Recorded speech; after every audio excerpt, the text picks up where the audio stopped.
I hear both Murdoch and Sir Perth are ready for nightfall. Excellent news.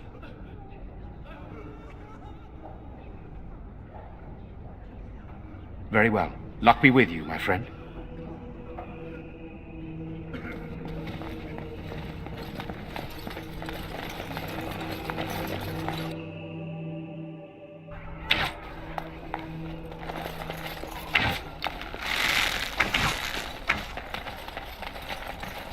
The repairs are underway surprisingly quickly, considering how drunk Owen is.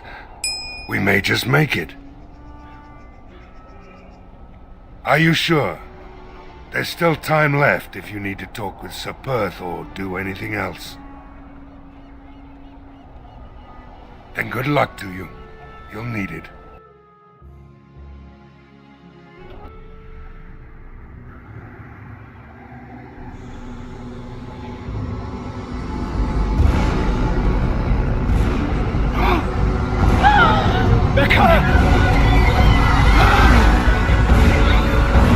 Get to your positions! Make ready!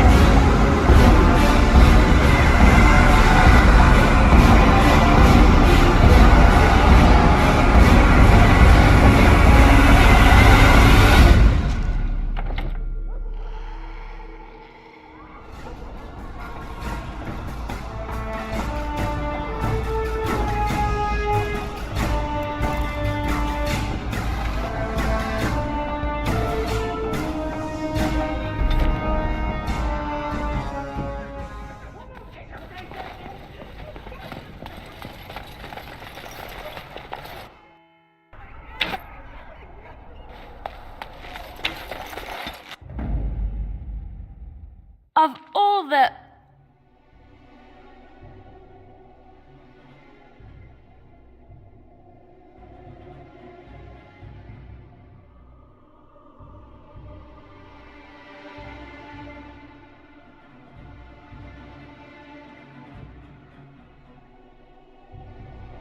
Yes.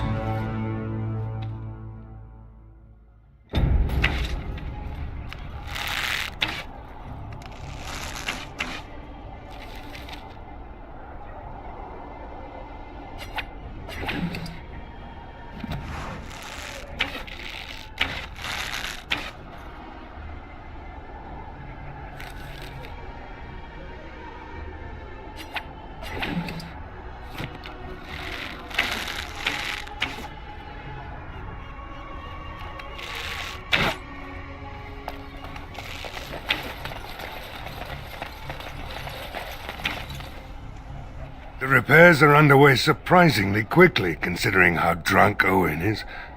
We may just make it. Are you sure? There's still time left if you need to talk with Sir Perth or do anything else. Then good luck to you. You'll need it.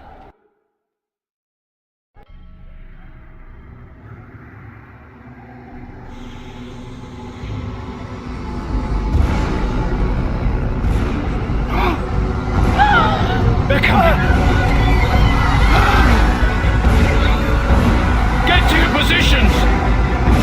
Make ready!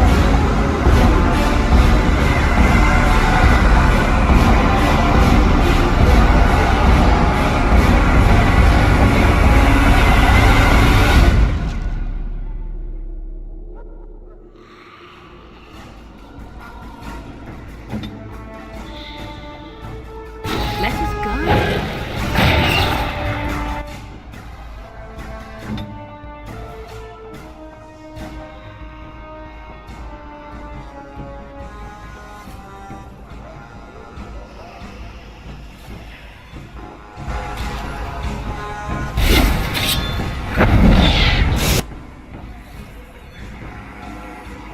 Let's make this quick, shall we?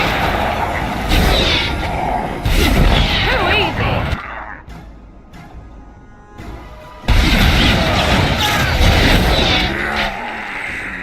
Let's get started.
It's your time. No mercy.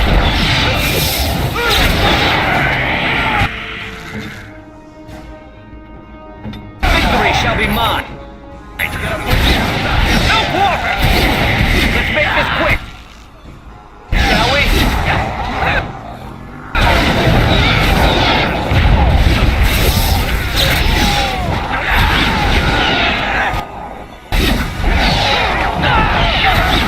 On your guard. Here we go.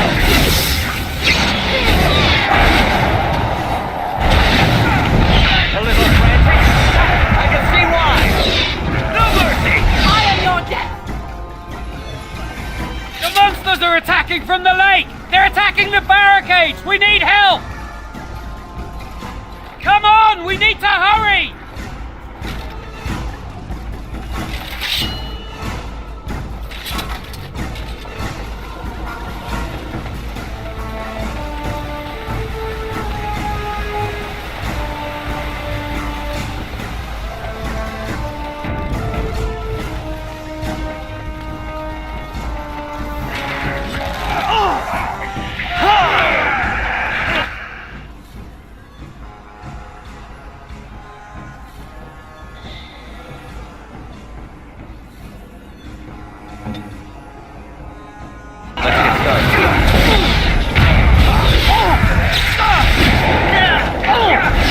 Another man.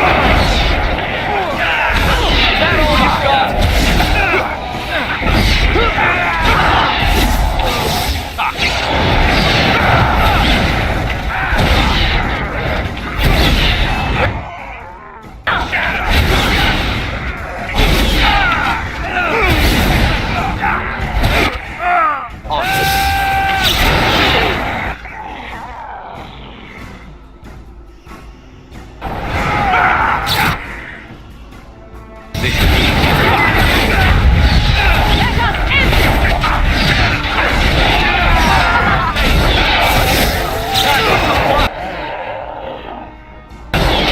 Look at this mess! I love it!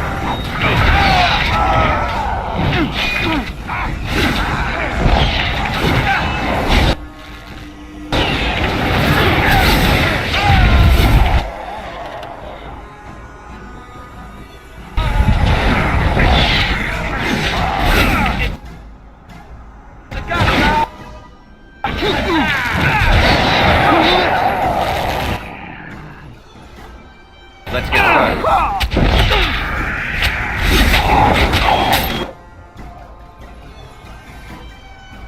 Wait.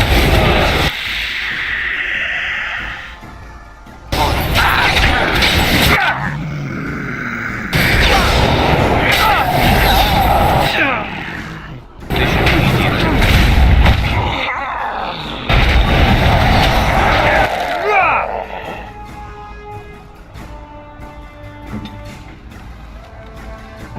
As you wish.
Dawn arrives, and we survive the night. We are victorious. And though this victory came at great cost, we must remember none of us would be here were it not for the heroism of these good folk beside me. I thank you, good sir. Truly the Maker smiled on us when he sent you here in our darkest hour.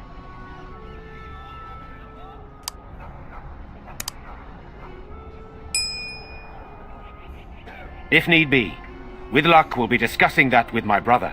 Let us bow our heads and give honor to those who gave their lives in defense of Redcliffe. Murdoch of Redcliffe, Mayor and beloved father, we salute you. You and so many others who have perished here, walk with he who is your Maker. Long may you know the peace of his love.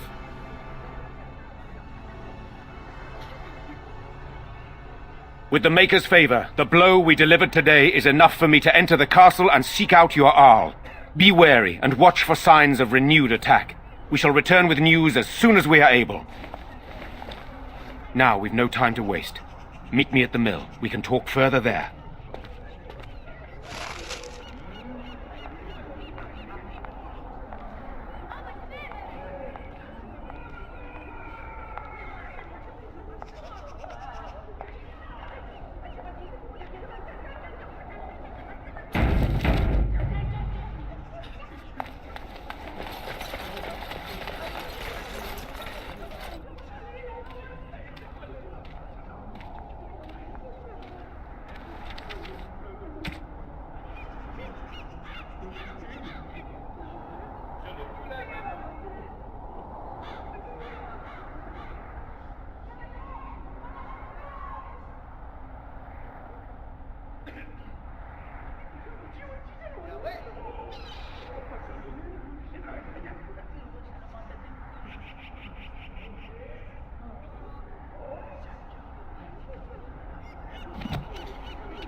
You saved us. I can't believe we're alive. And it's finally over.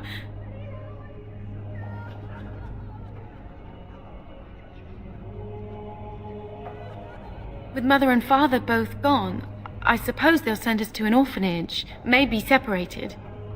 At least we're both alive. I won't forget what you did, though. Neither of us will. Thank you.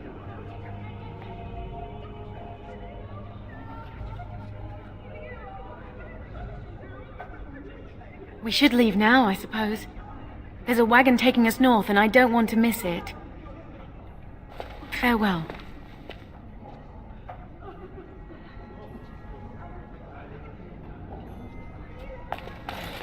These are terrible times. Just terrible. Good day. There are many gone who we must honor. But we must also remember those who aided us in our darkest hour.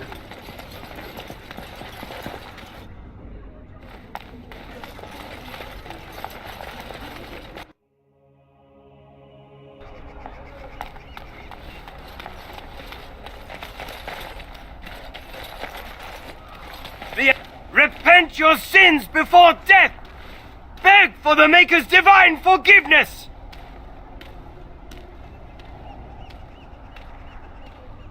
I have repented. Oh, Maker!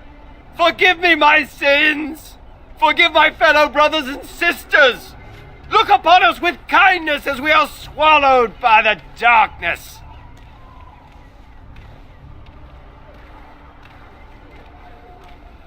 I don't mean to. I just need to tell everyone. They need to know. They need to repent before it's too late. I was too late for my wife. She died so horribly. And she was not repented. I need to help everyone to prepare. Help me? There is no help for me.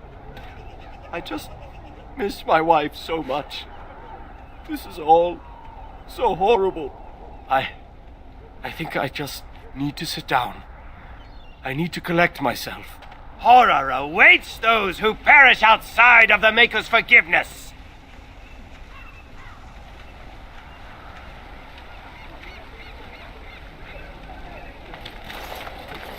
Maker bless you. The deep dark before dawn's first light seems eternal, but know that the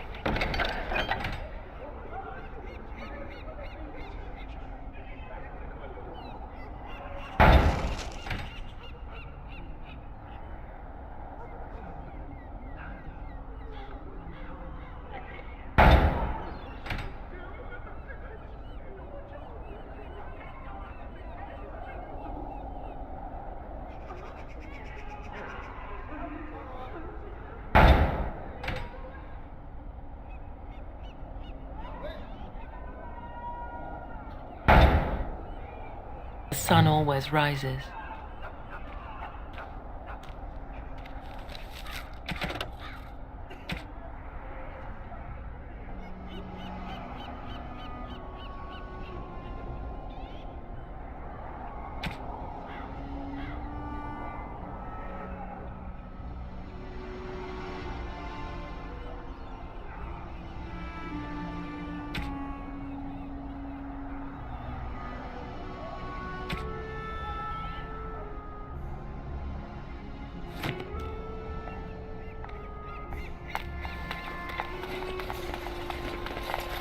Maker's blessings upon you, Warden.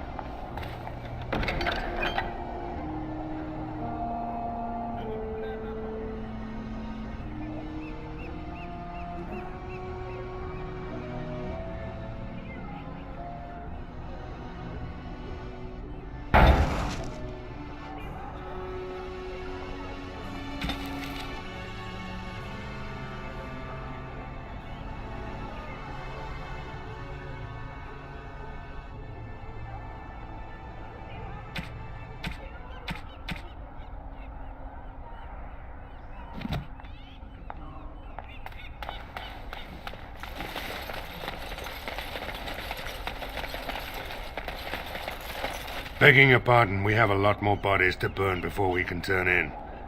We have to do this before rot sets in, you know.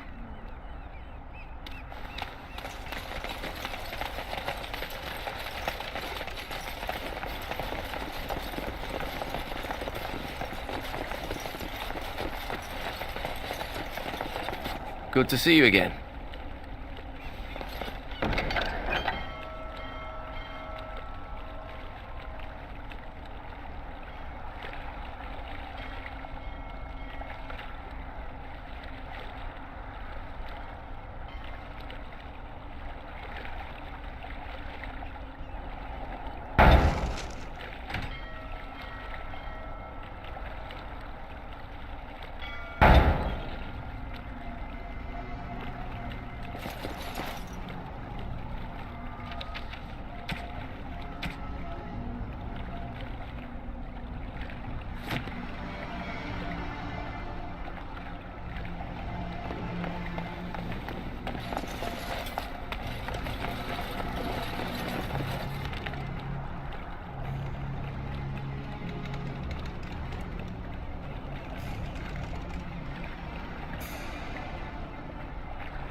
Let's get started. Phew, some fight. Reminds me why I left Orzammar in the first place.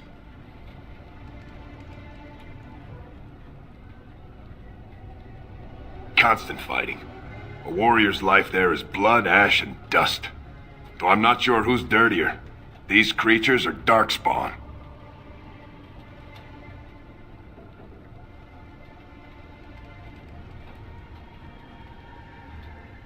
Hey, anything for Redcliffe, right? Whatever. First thing I'm gonna do is get some sleep. For about a week. Go celebrate or whatever it is you're gonna do. You won, right? You're a hero. Or something. We better get out of town before those things come back. Go celebrate or whatever you have to do.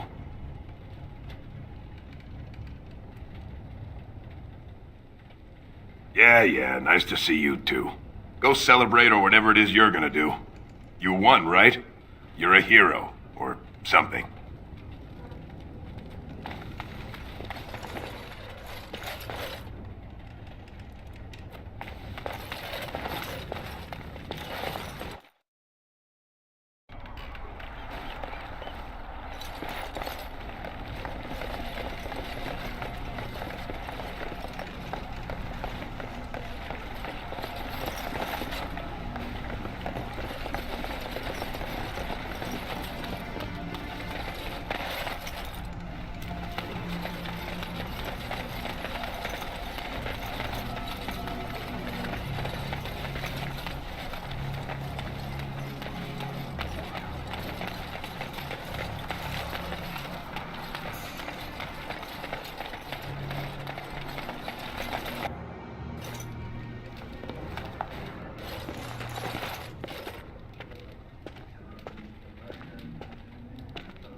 I admit, for a while, I didn't think either of us would survive.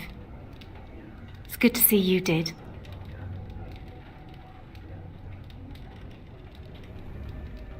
Anything I can get you? Fair enough. Let me see what Lloyd stored in the back. You can help yourself.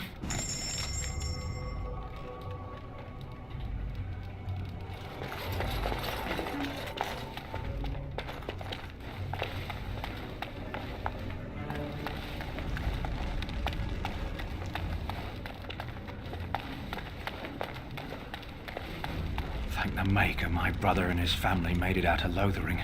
He said that the Darkspawn attacked it the very next day. The Darkspawn took Lothering, did they? I don't know. I expect so, since there was no one there to stop them. Well, it won't be much longer until those monsters get here. There doesn't seem to be anyone fighting them now. Maker's blessing to you. I am proud to have seen you fight. We fought a worthy battle here, and I expect the Isle will be calling on me again soon. I don't think I'll ever understand what those things were, and I don't want to.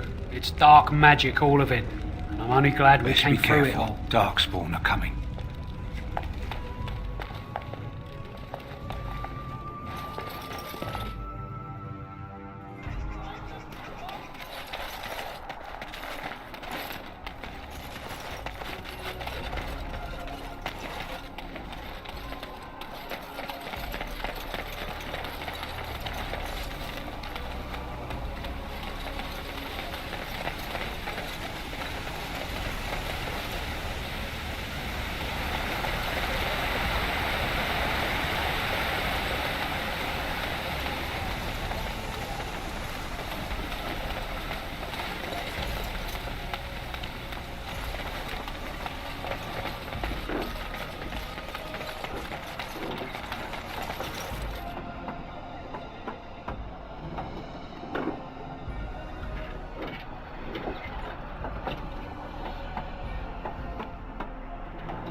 I lied to you, you know, about why I left Orlais. I didn't feel like talking about it then, what happened to me. Maybe it will affect us, maybe not, but you should know. I came to Ferelden and the Chantry because I was being hunted in Orlais. I was framed, betrayed by someone I thought I knew and could trust. Marjolaine. She was my mentor and friend. She taught me the bardic arts, how to enchant with words and song, to carry myself like a highborn lady, to blend in as a servant. The skills I learned, I used to serve her, my bard master, because I loved her and because I enjoyed what I did. She claimed to have retired. She married a noble and inherited his wealth when he died. To many she was just a rich widow. I thought I knew her. My devotion to her blinded me to her less than noble attributes. You can say it was my fault. There was a man I was sent to kill. I was to bring Marjolaine everything he carried. I don't know who this man was. She gave me a name and a description, and I hunted him down. I found documents on his body, sealed documents. My curiosity got the better of me. Something told me that I needed to know what was in those letters. Marjolaine had been selling all kinds of information about Orlais to other countries, Nevara and Antiva among others. It was treason. Some. But I had always assumed Marjolaine only operated within Orlais. This was an unhappy surprise for me. My life as bard taught me that my loyalties should be kept fluid. My concern was not that she was a traitor, but that her life would be in danger if she was caught. Orlais has been at war with so many countries. It takes a harsh view of such things, as I later discovered.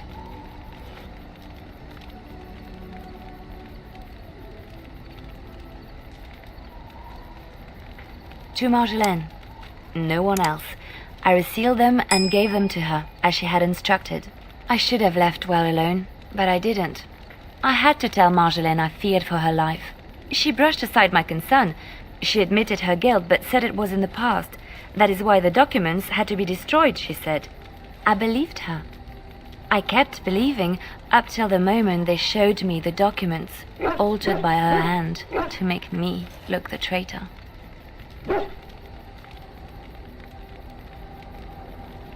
The Orlesian guards, they captured me, did terrible things to make me confess and reveal my conspirators. It was a traitor's punishment I endured, and at the end of it, all that awaited me was eternity in an unmarked grave. The skills Marjolaine taught me were good for something at least. I broke free when I saw the opportunity. I did not seek Marjolaine out. If she thought I was coming for her, she would have me caught again.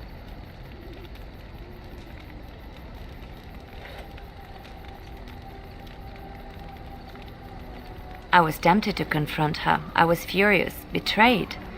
But what could I do against her? And so I fled to Ferelden, to the Chantry and the Maker. Ferelden protected my person, and the Maker saved my soul. And that is the reason I am here. The real reason. No more lies between us, at least in this.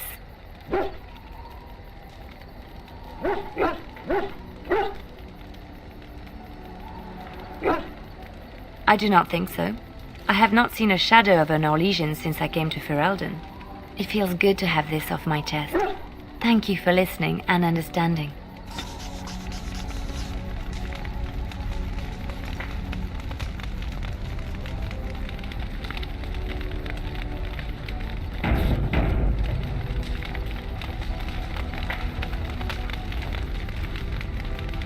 Here I am. Oh, this should be good. Go ahead.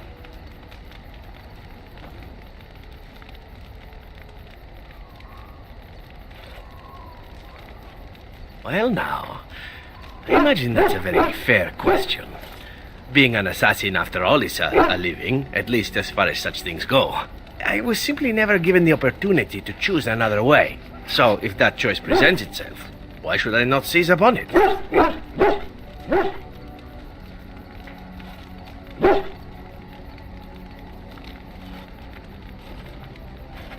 Now that you mention it, I am not entirely certain.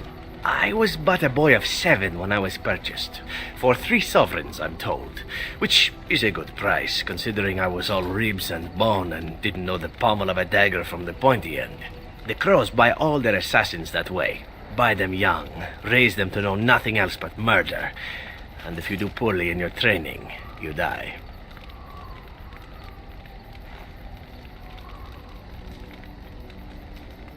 Was I whining? It's not a life without benefits, for those who can actually survive it long enough to become good. In Antiva, being a crow gets you respect. It gets you wealth, gets you women, and men, or whatever it is you might fancy. But that does not mean doing what is expected of you always. And it means being expendable. It's a cage, if a gilded cage. Pretty, but confining.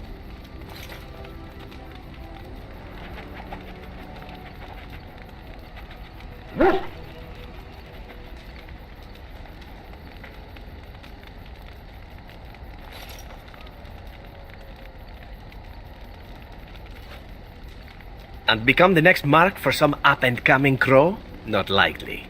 The only way to leave is for them to think you're dead. And even then, you'd best be scarce. As for what I'll do in the future, presuming that there is one, I truly can't imagine.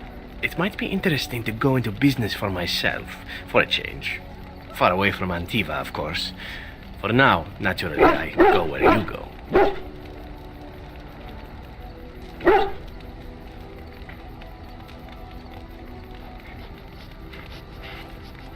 And be slaughtered? Perish the thought. Come now, enough chit-chat. Talking about the crows summons them, you know. Any Antivan fishwife could tell you so.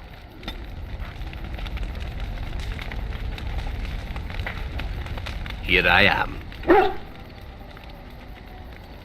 Oh, this should be good. Go ahead.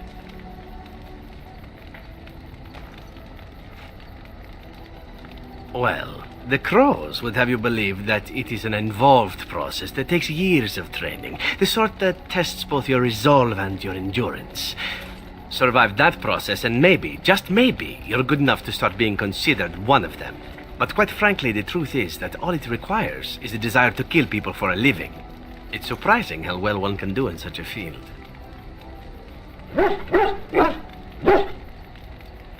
I don't know about that. It's simply a slightly different skill set from your average killer, as I see it. An assassin simply specializes in striking from stealth, and in maximizing that first attack to be as lethal as possible.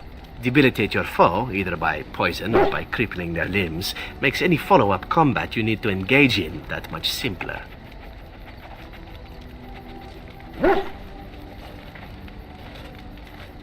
I do. It is not something inherent in an assassin's skills, however, merely something complementary. Of course, the crows like to pretend that their abilities are trade secrets, shrouded in shadows and wrapped in a blanket of mystery. So let's just keep this between you and me, shall we? Here I am. Oh, I certainly could, but I won't. I swore to the crows that the things they taught me were to remain a secret. And while, yes, they are already angry at me, I'd rather not push things, you see. If you are truly insistent, well, let me think about it. The crows are already angry at me, yes? Who knows? Here I am. Oh, this should be good. Go ahead. And why not? There are many things to enjoy about being a crow in Antiva. You are respected, you are feared, the authorities go out of their way to overlook your trespasses, even the rewards are nothing to turn your nose up at. As for the killing part, well, some people simply need assassinating. Or do you disagree?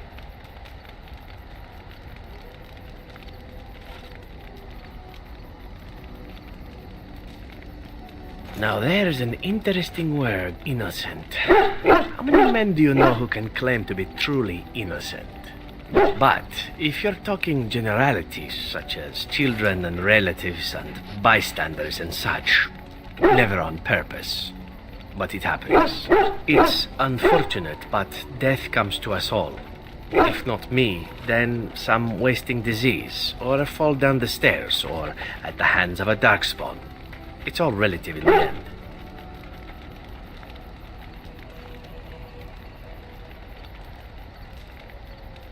Death happens, as we like to say, and when I get paid for it, death happens more often. As far as enjoying the act of killing itself, why not? There is a certain artistry to the deed, the pleasure of sinking your blade into their flesh and knowing that their life is in your hands.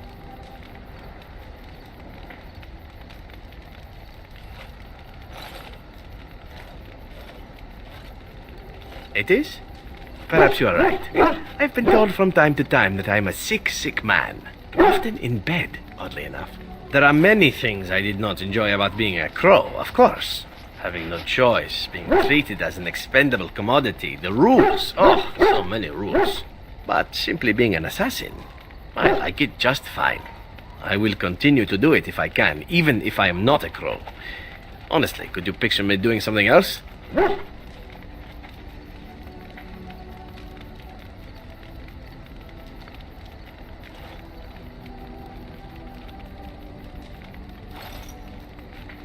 None that I wouldn't get into trouble for performing publicly. Of course, all these thoughts are moot. Chances are still good that you and I will perish, eaten by darkspawn or slain by the crows at some point. Very gruesomely, I imagine. But it is pleasant enough to chat about. Come, let's move on while our boots still have some wear in them.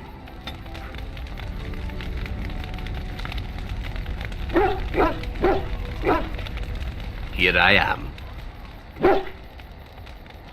Oh? This should be good. Go ahead.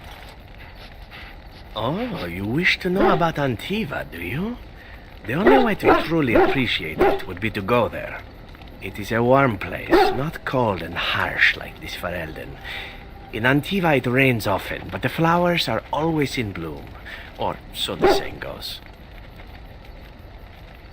Every land has its assassins. Some are simply more open about their business than others. I hail from the glorious Antiva city, home to the royal palace. It is a glittering gem amidst the sand, my Antiva city. Do you come from someplace comparable?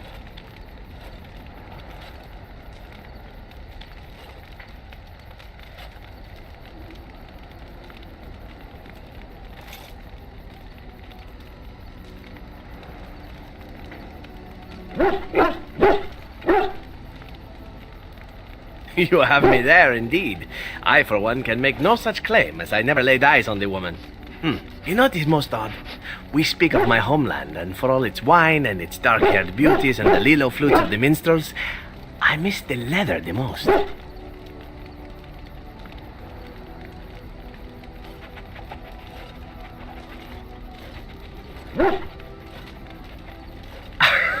It may as well be, but not this once, no. I mean the smell. For years, I lived in a tiny apartment near Antiva City's leather-making district, in a building where the crows stored their youngest recruits, packed in like crates. I grew accustomed to the stench, even though the humans complained of it constantly. To this day, the smell of fresh leather is what reminds me most of home more than anything else.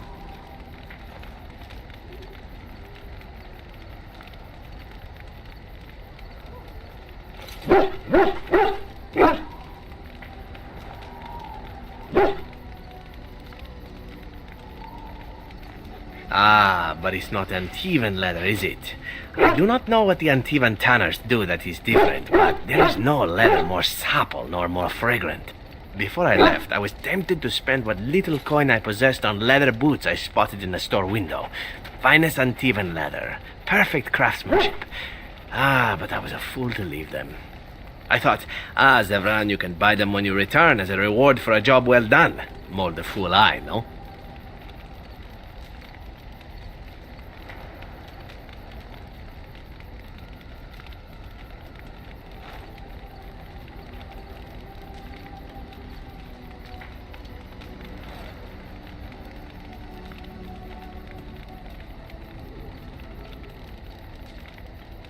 Yes, and now here I am. One simply never knows what is to come next. How could I have suspected I would end up defeated by a handsome Grey Warden, a man who then spares my life? I could not.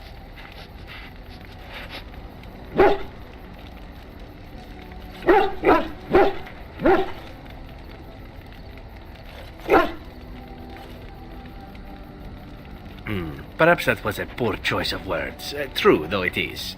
Do you object?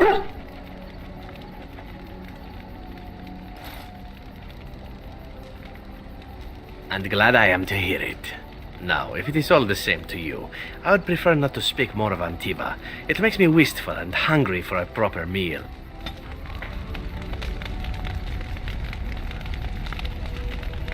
Here I am.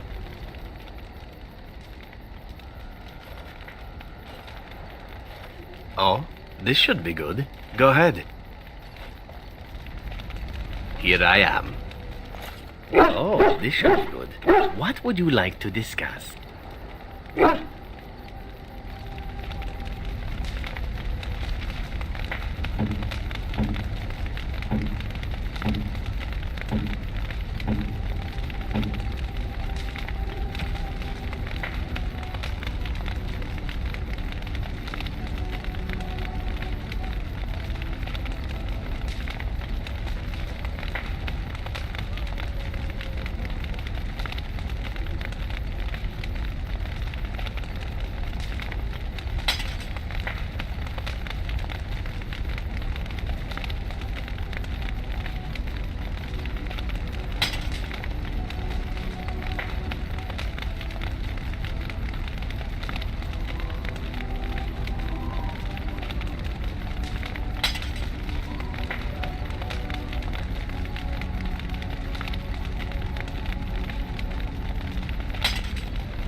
Enchantment?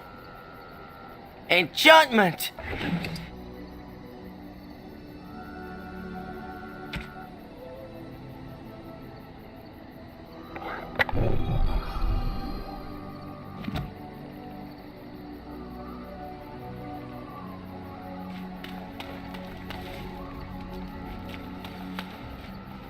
Are you sure I can't interest you in this hat? A pair of earrings, perhaps? A cheese knife? I don't know what to tell you. Nothing I can think of at the moment. If there's anything I can do for you, please, please, I'm sure you'll be pleased with the goods my boy and I have collected, and with your discount.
It is cold in my tent all alone.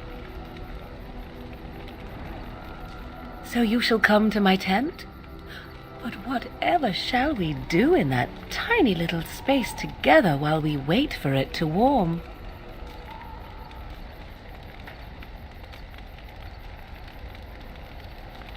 Good. Then let us waste no more time with foolish talk.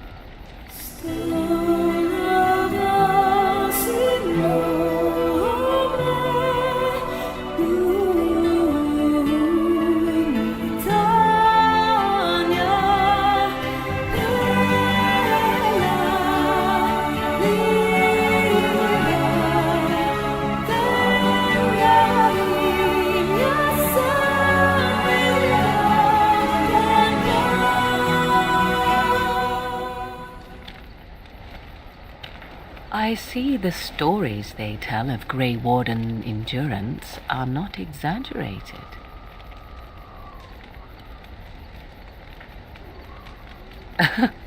Indeed there are.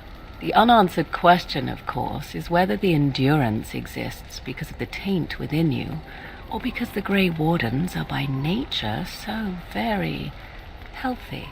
I enjoy the thought that 'tis a little of both. Natural prowess, driven by a darker side.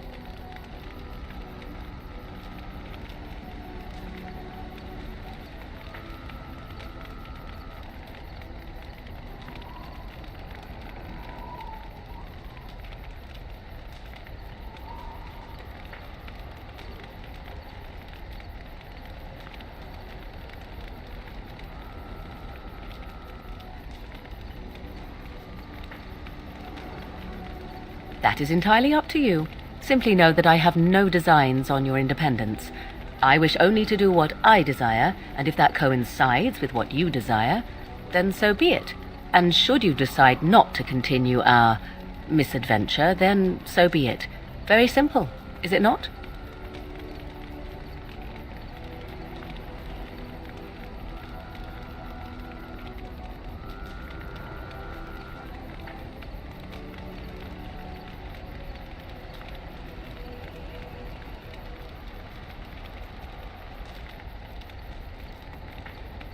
Oh, now you ruin the mood by speaking profanities. Silly man. Come then, let us be off before the others begin to stare.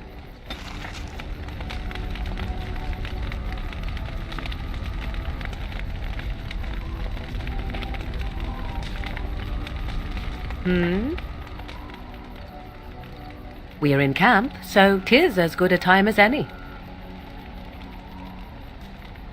Ah. Such a romantic, I see.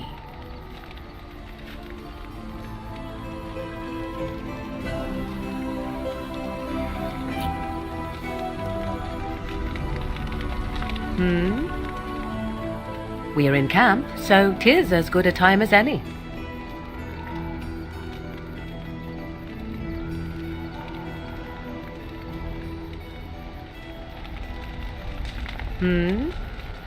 So, full of questions, are you?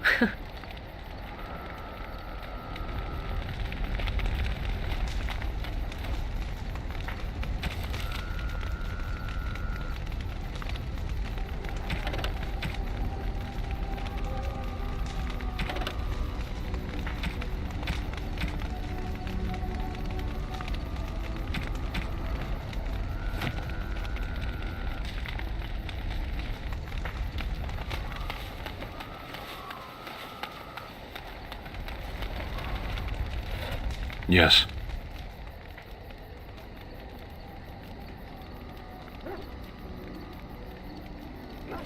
As you wish. What do you need? Ask away.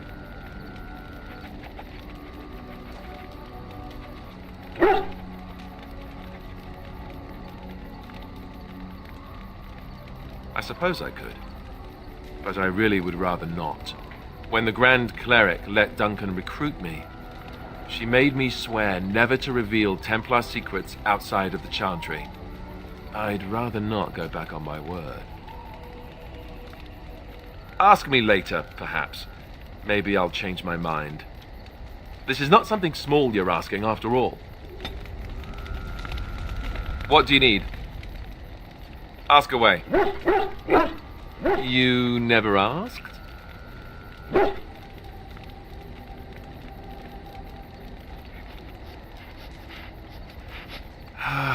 All right. If you want the full explanation, I'll give it to you. The thing is, I'm used to not telling anyone who didn't already know. It was always a secret. Even Duncan was the only Grey Warden who knew. And then after the battle, when I should have told you, I don't know, it seemed like it was too late by then. How do you just tell someone that? Yes, well, I suppose part of me kind of liked you not knowing.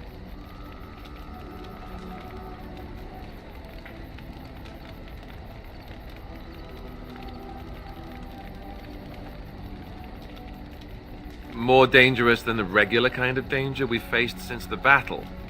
I don't know about that. It's just that anyone who's ever found out has treated me differently afterwards. I was the bastard prince instead of just being Alistair. I know that must sound stupid to you, but I hate that it shaped my entire life. I never wanted it, and I certainly don't want to be king. The very idea of it terrifies me.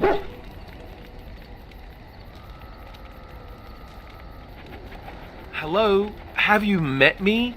I'm no leader of men. I don't want to be the person sitting on the throne and making decisions that affect the lives of others. It just isn't me. I guess I should be thankful that Arl Eamon is far more likely to inherit the throne. If he's all right. Oh, I hope he's all right. And for what it's worth, I'm sorry for not telling you sooner. It was a dumb thing to do. I guess it's kind of a relief that you know now. Let's go.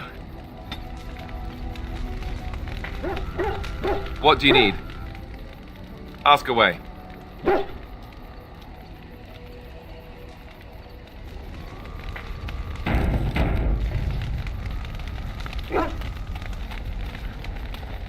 Your dog is filthy.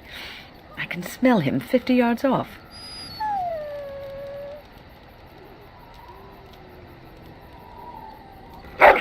That may be so, but all the same, I would like your permission to bathe him.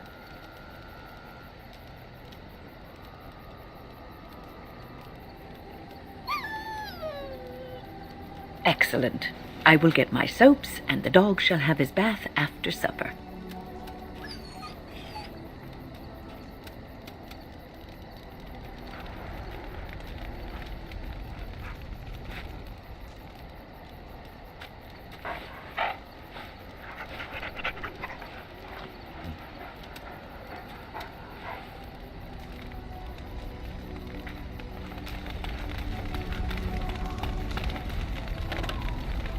Oh, it's been a long day. Rest would be welcome. I'm just feeling a little weary is all. As you may have noticed, I'm no spring chicken.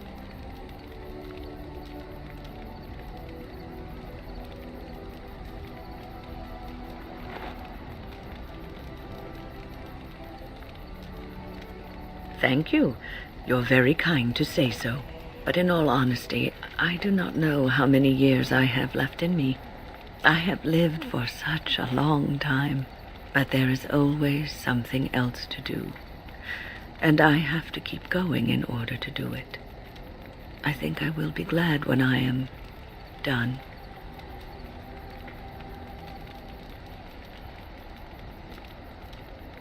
Oh, no.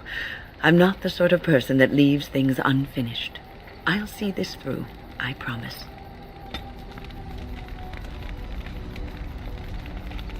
Have you encountered many abominations, apart from the ones in the Circle Tower?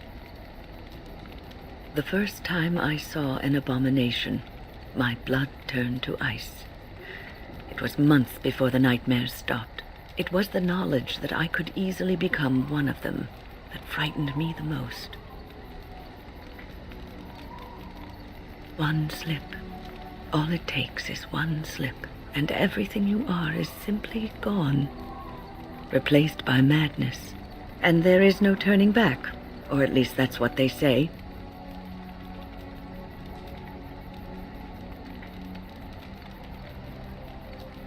Of late, I have begun to wonder if there is any way an abomination can be cured, or if a mage could be so possessed and still retain their sanity, their humanity.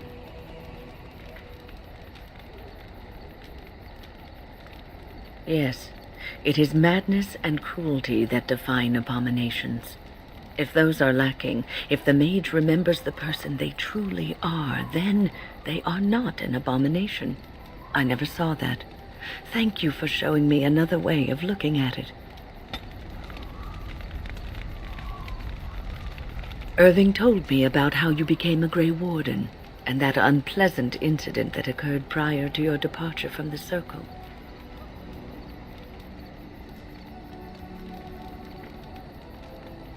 None other. I respect the decision you made, and the way you handled it. And it did not seem to affect Duncan's desire to recruit you.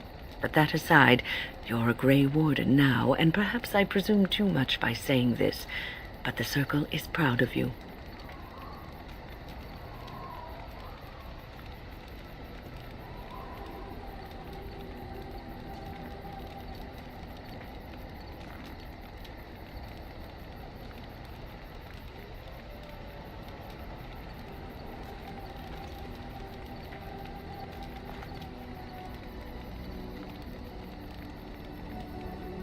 You are a true child of the Circle. Raw power tempered with learning, wisdom, and the desire to serve others.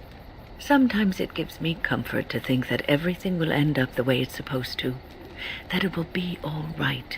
You were chosen. You survived the joining when others did not. Perhaps it was meant to be.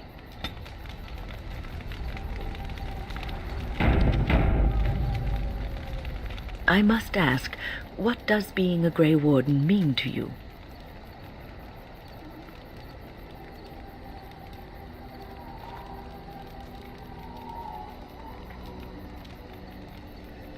There's that, of course. But there's more to being a Grey Warden than killing Darkspawn and saving the world from the Blight. Ultimately, being a Grey Warden is about serving others. About serving all people, whether elves or dwarves or men.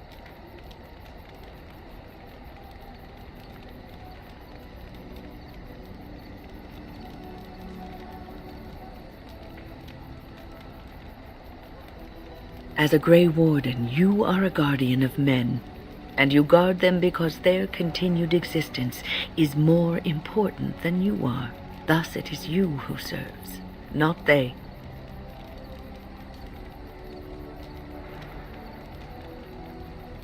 A good king, a true king who cares for his land, uses his power to rule firmly but fairly.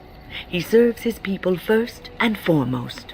The king who does not do this, who believes that he is entitled to his power, who abuses it and uses it for his own means, is a tyrant.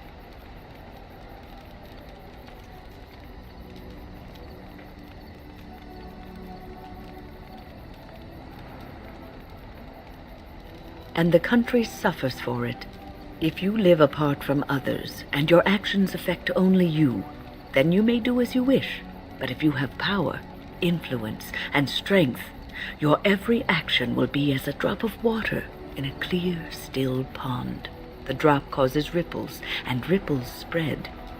Think of how far they will go, how wide they will become, how will they affect the pond. But I've lectured enough for today. I should stop before I wear out my welcome. Is there something you need? The Circle is in good hands. Irving knows what to do, and he doesn't need me underfoot. For now, I will support those that battle the Darkspawn. I do feel I left things unfinished in Ostagar. There is so much left to do, and I would be part of it.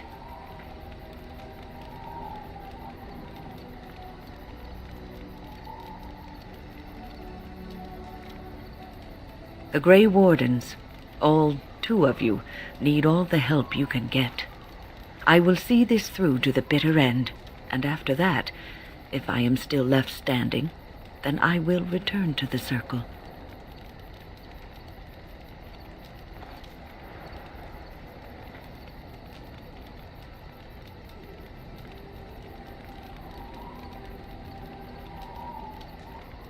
No, of course I don't. I'm old and unsure of what I'm doing. Actually, I'd rather be in a warm chair in the sun, being served pudding or some other easily digestible food.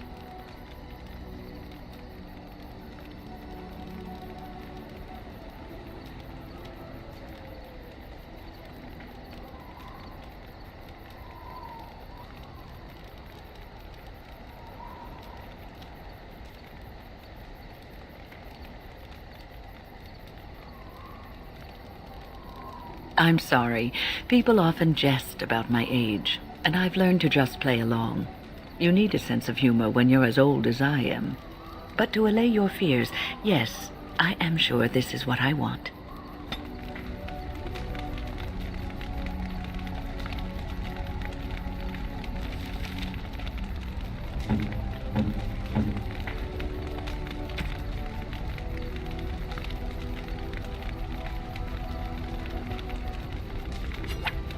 Oh, marvelous.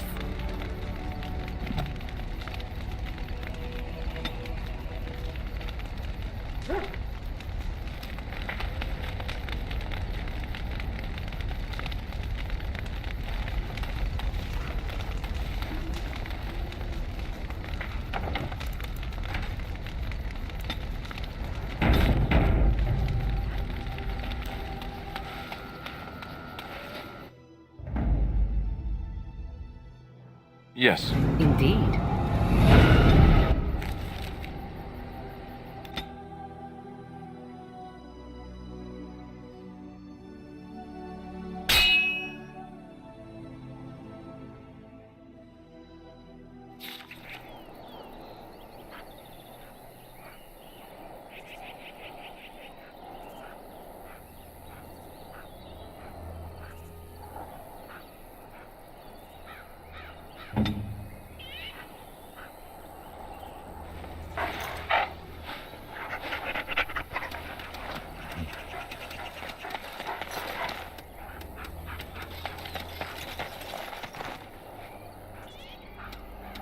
Rough travels out here, eh? We even saw Darkspawn on the way in.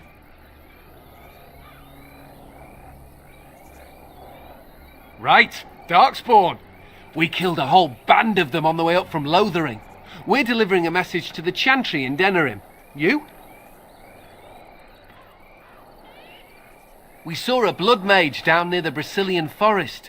We're off to tell the Chantry about him. I thought you said... Wait, you're serious? I suppose that's all right. As long as it gets there. Stay safe.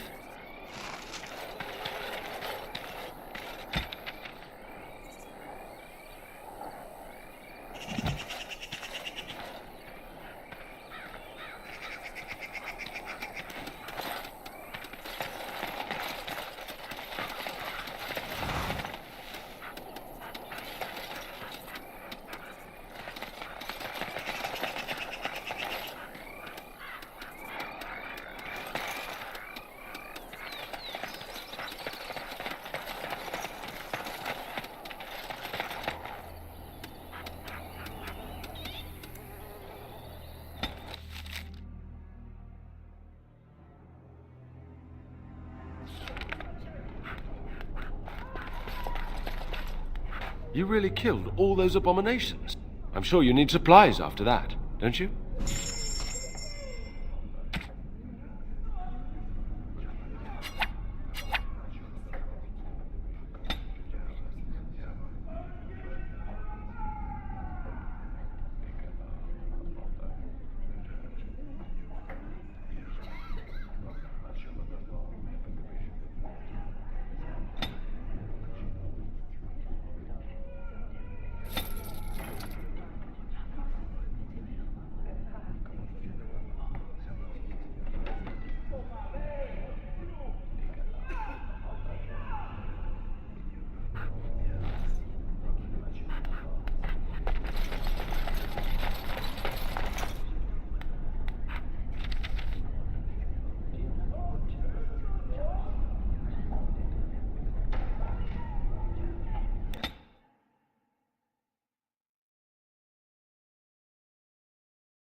concentrate, like we practiced. Now, fire!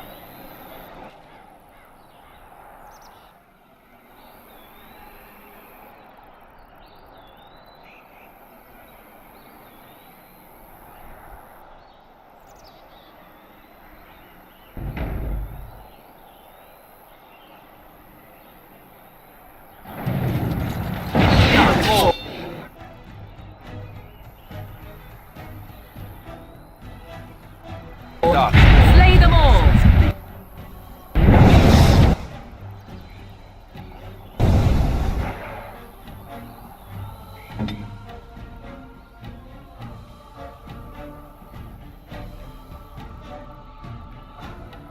This should be easy enough.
I'm taking these apprentices to Redcliffe. The first enchanter says you need every able-bodied mage for the war. They're young, but capable enough, as you saw. Discipline and focus. The Master says we will help in the battles to come. If we heed the Master's teachings, we'll be safe.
Move along, friend. Oh, wonderful. I always appreciate correspondence from my upstanding friends in the Collective. On behalf of myself and my men, I thank you. I'll make sure the Collective's generosity is reciprocated. On your way now.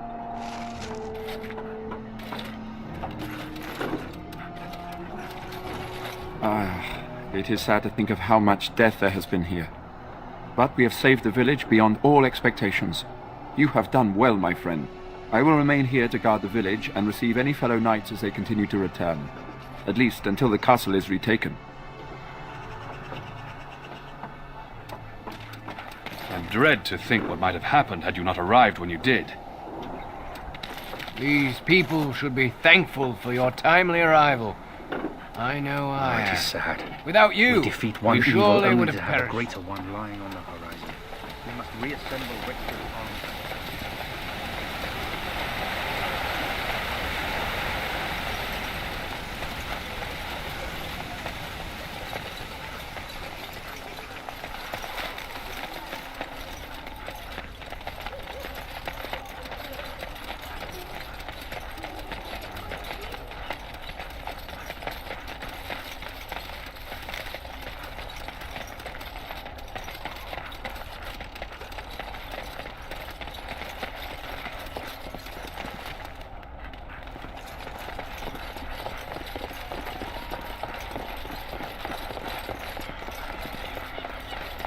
A little something extra. For friendship.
Maker's blessings upon you, Warden.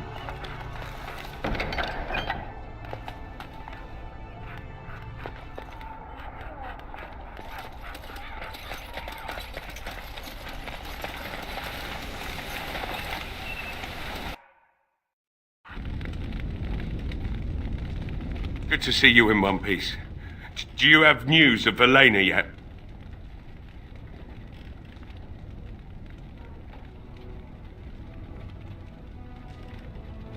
Well, I'll give it some time. Now's the best time to go into the castle, though, and see for yourself. Remember, a promise is a promise. Right. I haven't got much, obviously, but I'll do whatever I can for you.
Tell me.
Yes.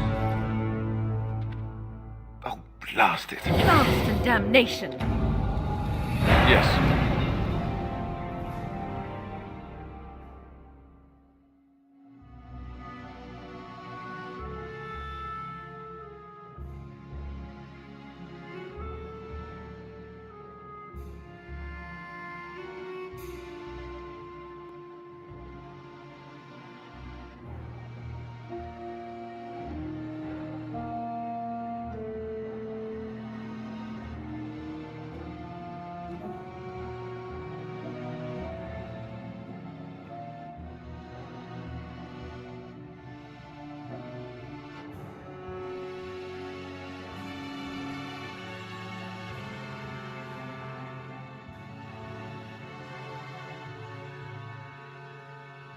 Vashaden.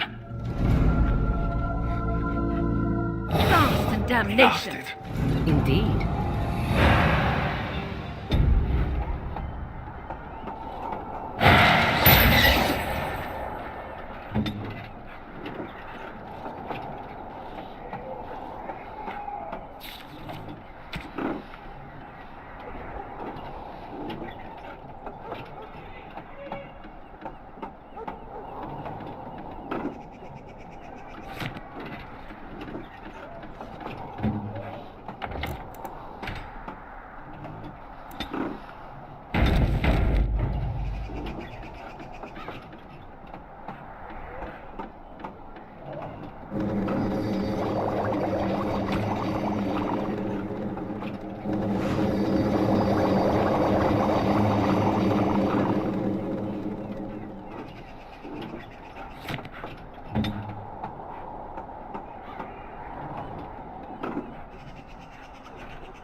Odd how quiet the castle looks from here.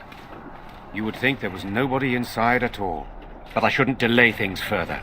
I had a plan. To enter the castle after the village was secure. There is a secret passage here, in the mill, accessible only to my family.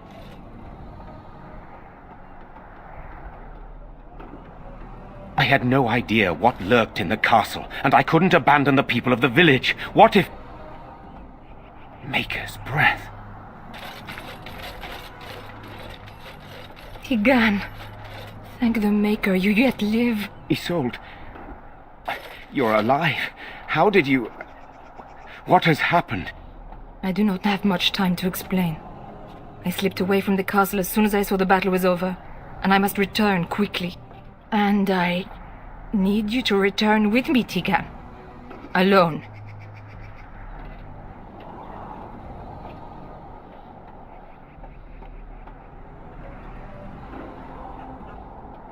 What? Who is this man, Tigan? You remember me, Lady Isolde, don't you? Alistair. Of all the... Why are you here? They are Grey Wardens, Isolde. I owe them my life. Pardon me, I would exchange pleasantries, but...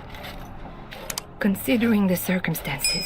Please, Lady Isolde, we had no idea anyone was even alive within the castle. We must have some answers. I know you need more of an explanation, but I don't know what is safe to tell. Tigan, there is a terrible evil within the castle. The dead waken and haunt the living. The maid responsible was caught, but still it continues.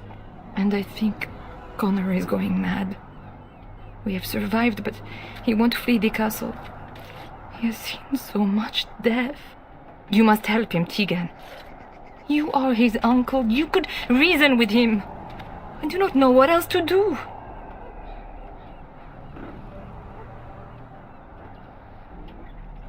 He is an infiltrator, I think. One of the castle staff.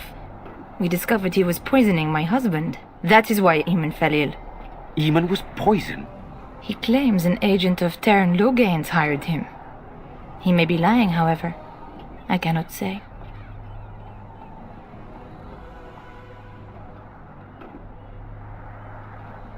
He is being kept alive so far, thank the Maker. Kept alive? Kept alive by what? Something the mage unleashed. So far it allows Eamon, Connor, and myself to live. The others were not so fortunate. It killed so many, and turned their bodies into walking nightmares. Once it was done with the castle, it struck the village. It wants us to live, but I do not know why. It allowed me to come for you, Tigan, because I begged, because I said Connor needed help.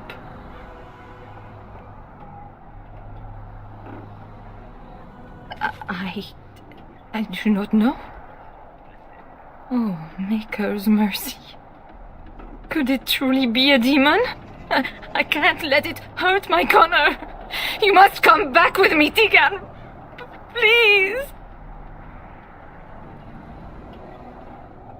I beg your pardon? That's a rather impertinent accusation.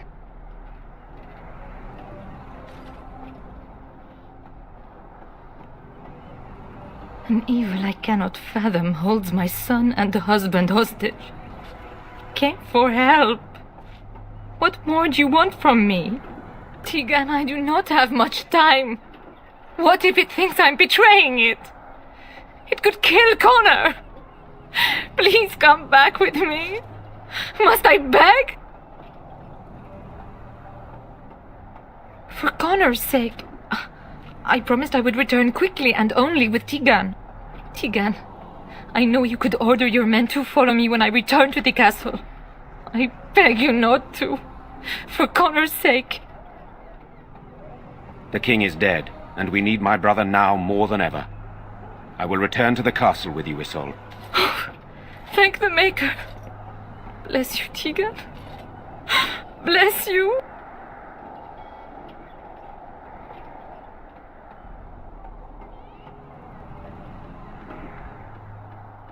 I cannot let Isolde return alone. Perhaps I can help Connor or Eamon. Perhaps this is really a trap, but this is my family. I must try. I have no illusions of dealing with this evil alone. You, on the other hand, have proven quite formidable. Isolde, can you excuse us for a moment? We must confer in private before I return to the castle with you. Please do not take too long. I will be by the bridge.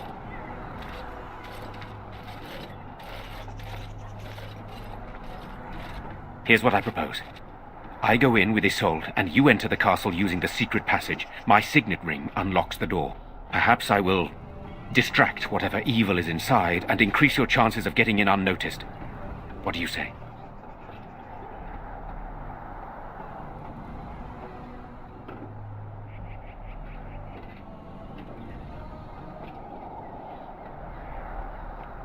I wish I knew. I don't know any more about this evil force than Isolde seems to. Sir Perth and his men can watch for danger at the castle entrance. If you can open the gates from within, they can move in and help you. I don't think there's anyone else who can help you.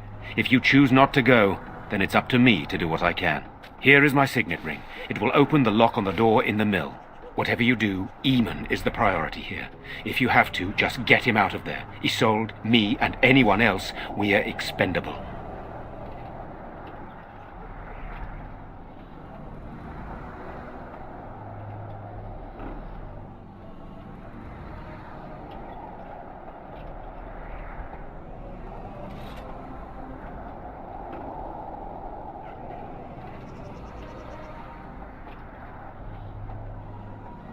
You are a good man. The Maker smiled on me indeed when he sent you to Redcliffe. But I can delay no longer. Allow me to bid you farewell. And good luck.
Van Tegan informed me that he would like us to wait at the castle gate, should you get the opportunity to open it. I would prefer to enter the castle with you, but he is right. Someone must remain to guard Redcliffe and bring word to the king should our plan go awry. At any rate, I will go to the gates now. May you remain in the Maker's sight, my friend.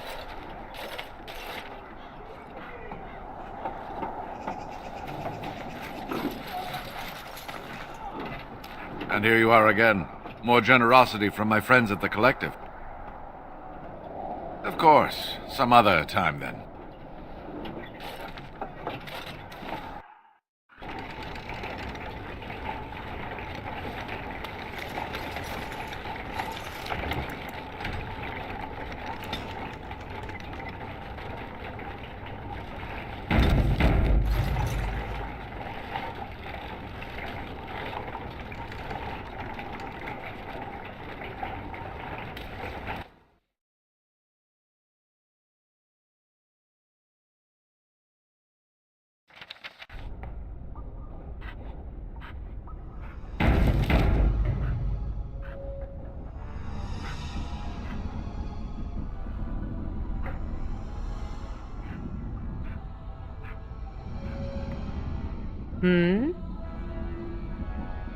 So, full of questions, are you?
Right.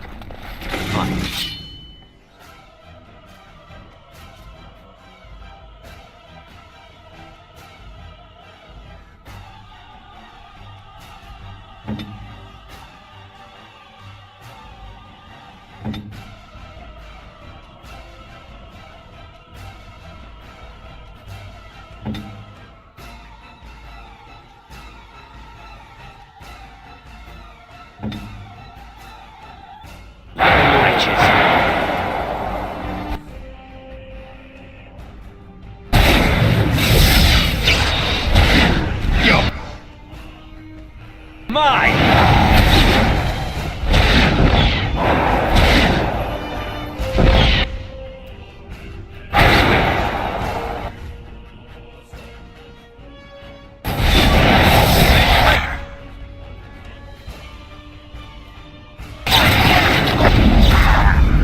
Hello? Is there someone out there? Who is it? By all that's holy, you! I can't believe it!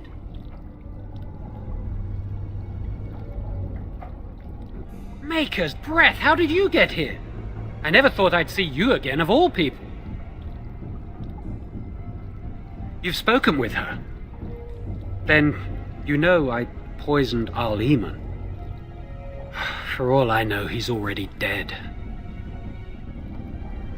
He's not? That's a relief. I can't tell you how much. Please, I know how it seems. Poisoning the Arl was a terrible thing. But I'm not behind everything else happening here, I swear. Before I say anything else, I need to ask you a question. You can do whatever you feel you need to afterward, but I need to know.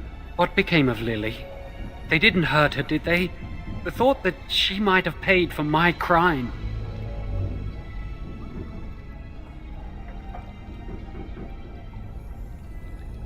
Oh, my poor Lily, she must hate me now, if she even lives. What have I done? So, here we are again, the two of us. What happens now?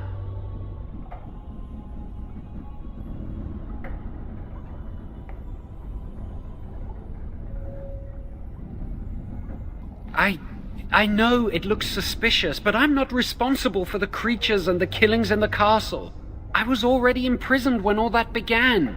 At first, Lady Isolde came here with her men, demanding that I reverse what I'd done. I thought she meant my poisoning of the Arl. That's the first I heard about the walking corpses. She thought I'd summoned a demon to torment her family and destroy Redcliffe. She had me tortured. There was nothing I could do or say that would appease her.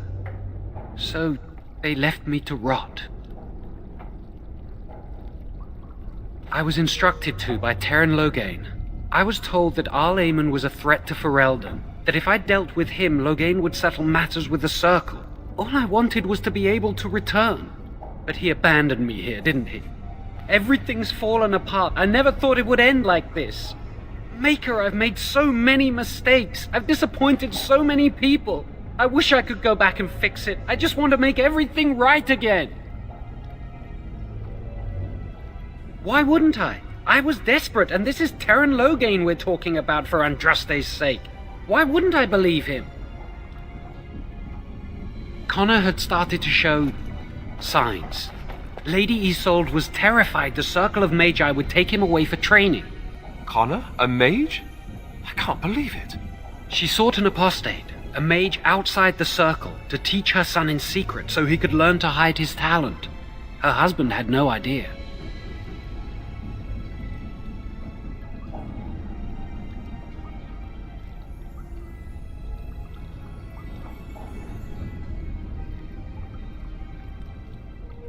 Some, but he's still very young. He can barely cast a minor spell, never mind something more powerful. At least not intentionally. I have thought about it, and it's possible Connor could have inadvertently done something to tear open the veil. With the veil to the Fade torn, spirits and demons could infiltrate the castle. Powerful ones could kill and create those walking corpses. No, she was adamant that he never find out. She said that he'd do the right thing, even if it meant losing their son, and that infuriated her. Because he would be taken away forever. A mage cannot inherit a title, even the son of a powerful Arl. She's also a pious woman. Her son having magic was humiliating. The Arl's a decent man. I wondered how he could possibly be the threat Loghain said he was, but I did it anyway. I'm such a fool. I'm just sick of running away and hiding from what I've done. I'm going to try to fix it any way I can. We were friends once. I know I don't deserve to call you that after what I did. If it ever meant anything, please help me fix this.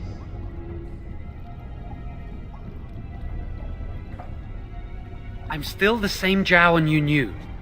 If you're still the same friend I once had, I'm hoping you'll help me do what I know is right. I say this boy could still be of use to us, but if not, then let him go. Why keep him prisoner here? Hey, let's not forget he's a blood mage. You can't just set a blood mage free. Better to slay him. Better to punish him for his choices. Is this Alistair who speaks, or the Templar? I'd say it's common sense. We don't even know the whole story yet. Give me a chance, please.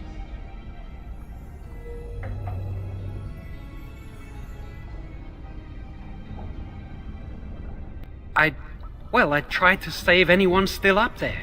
There must be something I can do.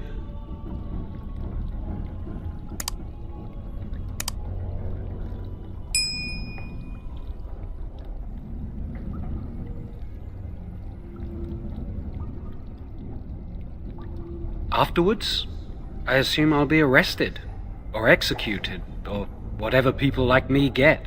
A part of me knew right from the beginning that I'd have to face the consequences one day. I knew I'd be caught, eventually. Everything I've done has just delayed the inevitable. I'm done with running and hiding. I need to account for what I've done.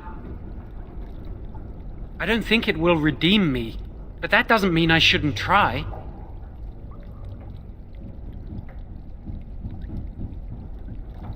I'm glad you think so. So what now?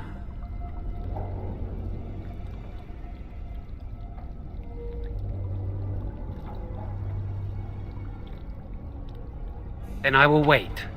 If you change your mind, I will be here.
Armed and dangerous. Ready for action.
Victory shall be mine! Too easy! You're mine! It's your time to shine! It's either you or me, and it isn't going to be me!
As you wish.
me, or do you actually think you have a chance? On.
Weapons at the ready.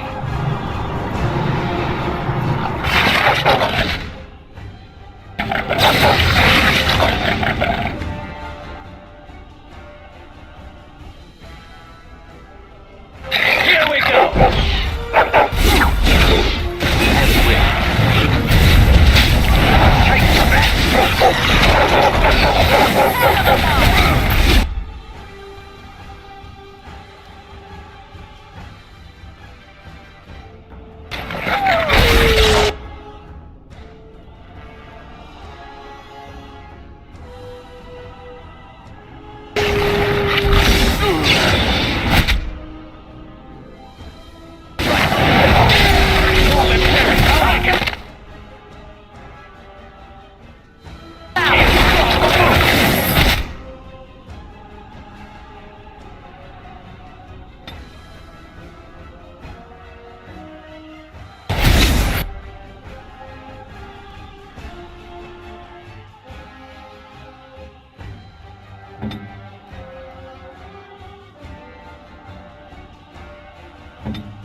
Victory shall be mine!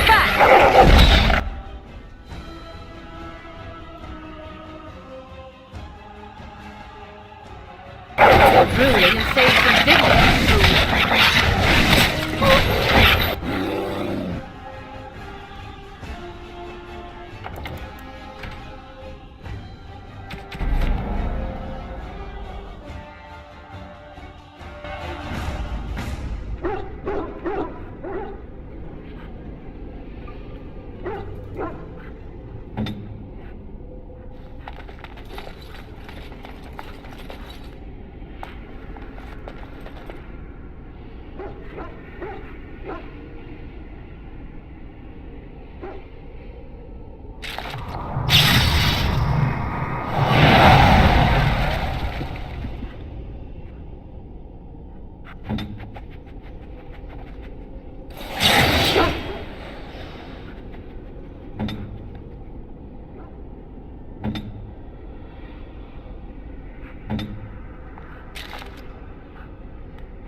They'll never know what hit him.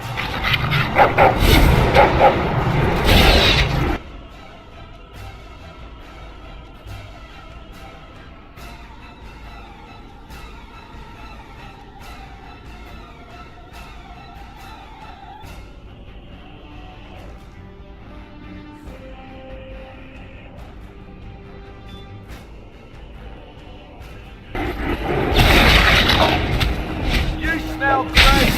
Is that death you're wearing? On your guard! Really suits you! I am your death! Oh my god!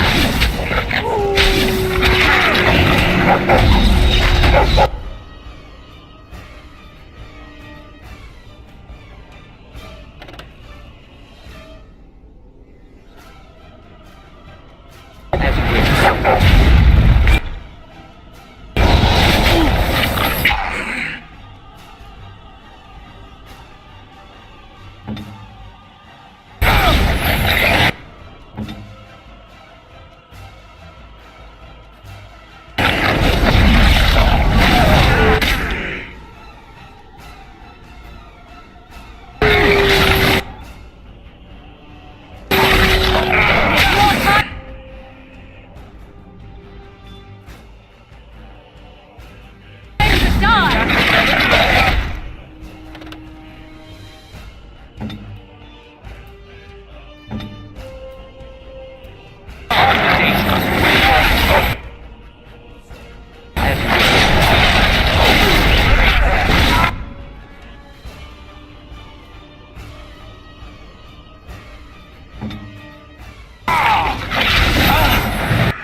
Should be good.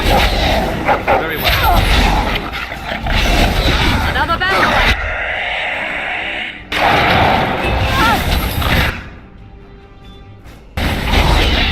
Should be easy enough.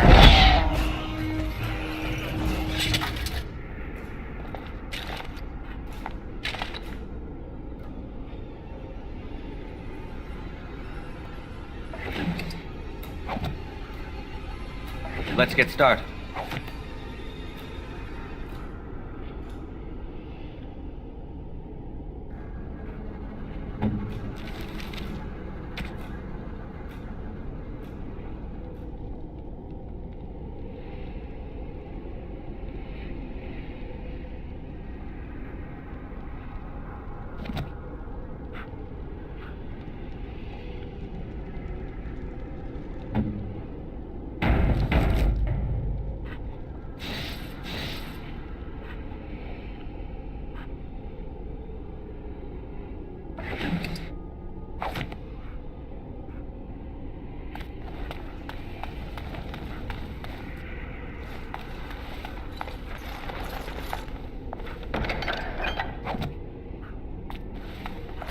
This should be easy enough.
Victory shall be mine.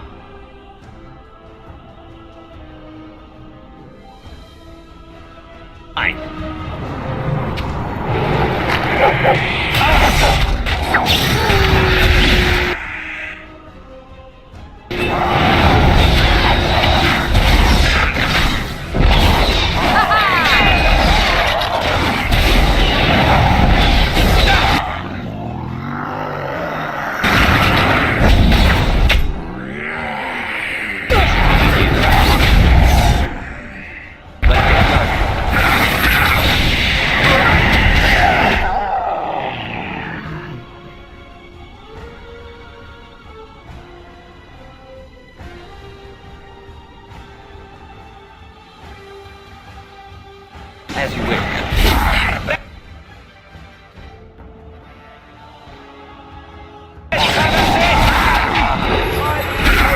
Look at this man.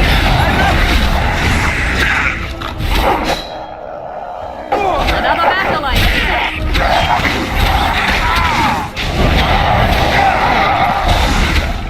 Is that all you got? I I think we work well together.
Weapons at the ready.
Let's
I'm so frightened.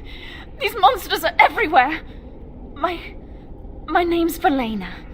The Arlessa's maid. Is she all right? What happened to everyone? You know my father. I want to go back to the village. Is there a way out of here? But the monsters! I'll find my way.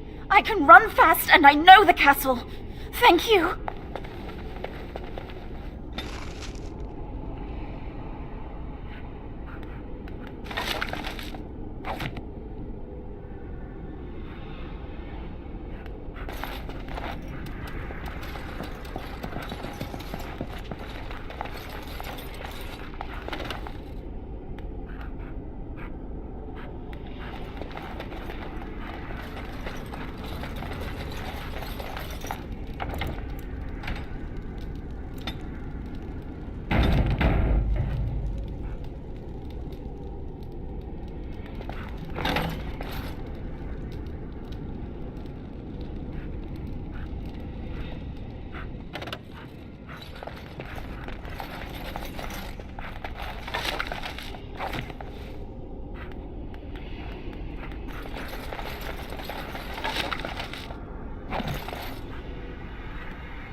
They'll never know what hit him.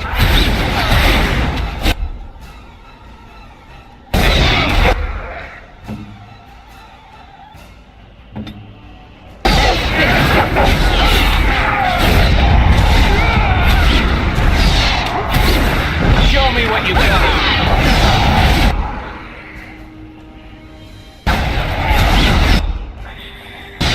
Move it forward, like a kill.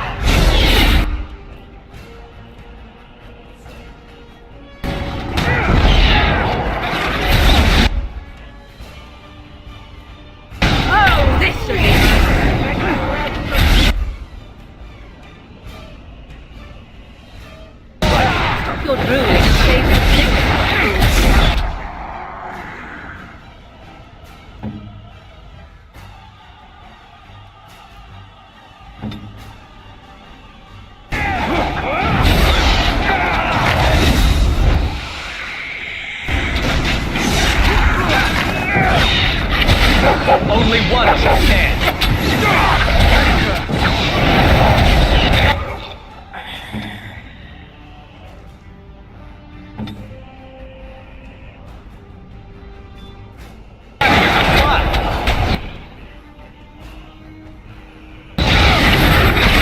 Fear is your weakness. Show them I can break this.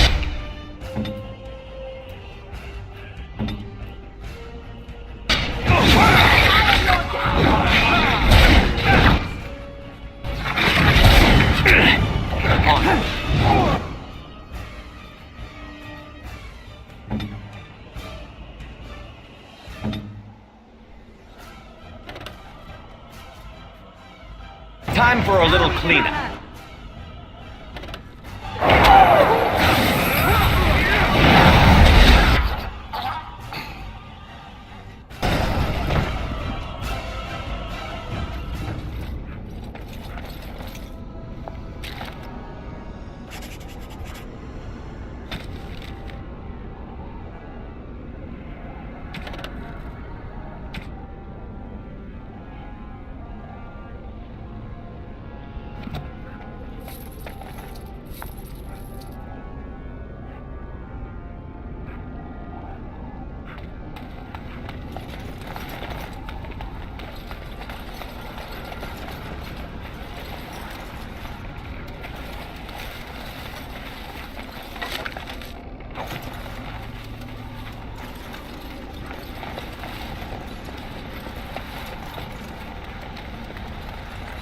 Let's get started.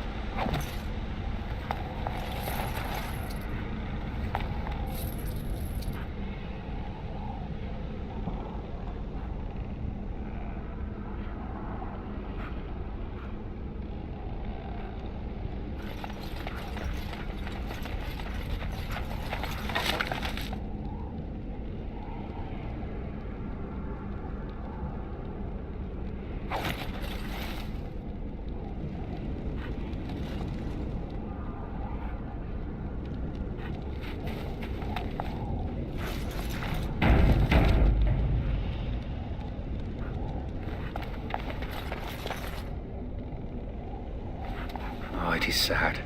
We defeat one evil only to have a greater one lying on the horizon. We must reassemble Redcliffe's army quickly. I dread to think what might have happened had you not arrived when you did. You have opened the gates. That is good. My men and I are eager to see our Arl again. Shall we enter the main hall together? It must be held if we are to regain control of the castle.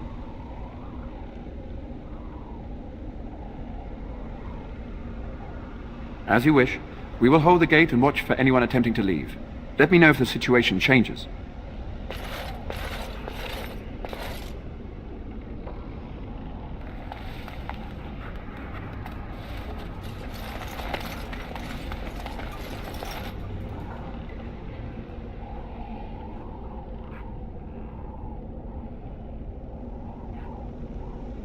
What do you need? Ask away.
What is the situation? Shall we go to the hall with you, or shall we wait here?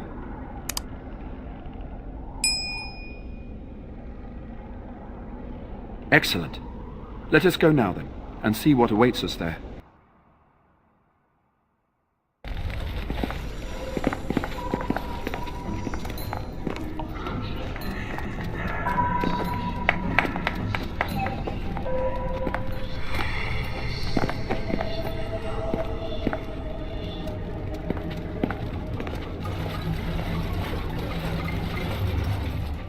So these are our visitors.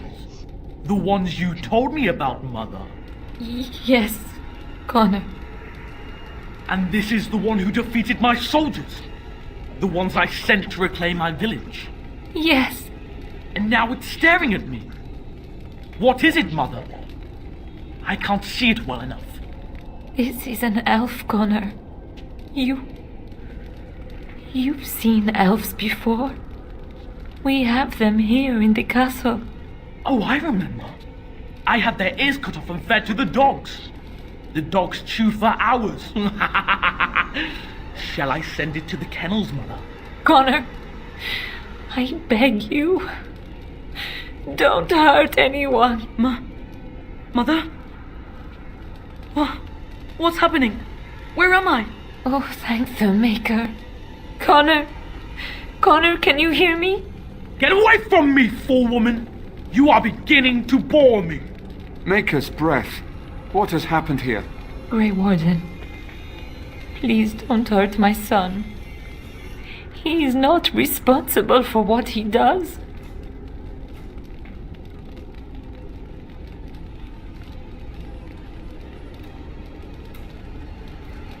No!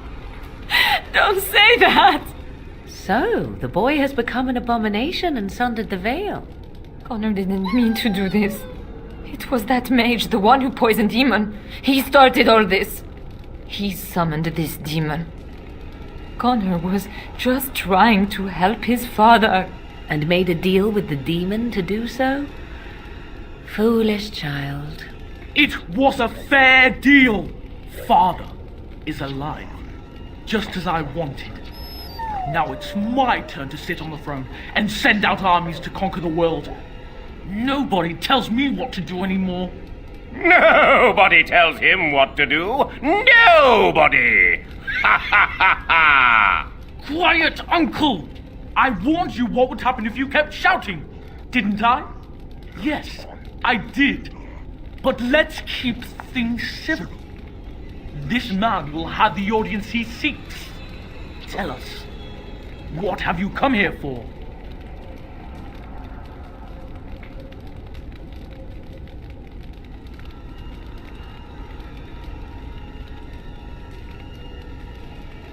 Uncle? But Uncle Tegan is right here. Say hello, Uncle. Hello, Uncle. Dear Uncle was very full of himself earlier today. I think being a jester rather suits him. Don't you, Mother? I don't think... Of course you don't! Ever since you sent the knights away, you do nothing but deprive me of my fun. Frankly, it's getting dull. I crave excitement and action. This man spoiled my sport by saving that stupid village, and now he'll repay me.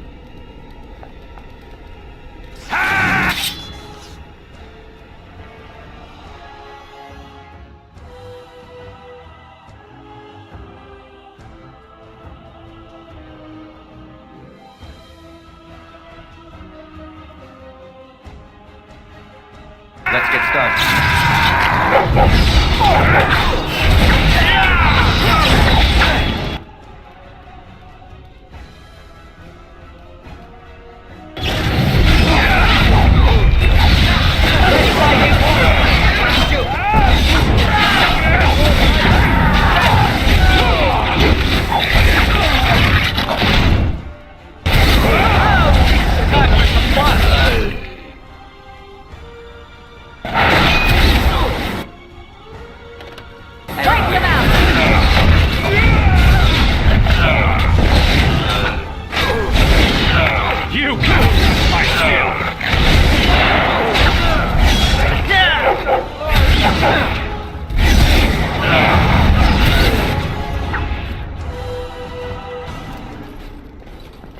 Tegan. Oh, Tegan. Are you all right? I am better now, I think. My mind is my own again. Blessed Andraste. I would never have forgiven myself had you died. Not after I brought you here. What a fool I am. Please. Connor's not responsible for this. There must be some way we can save him.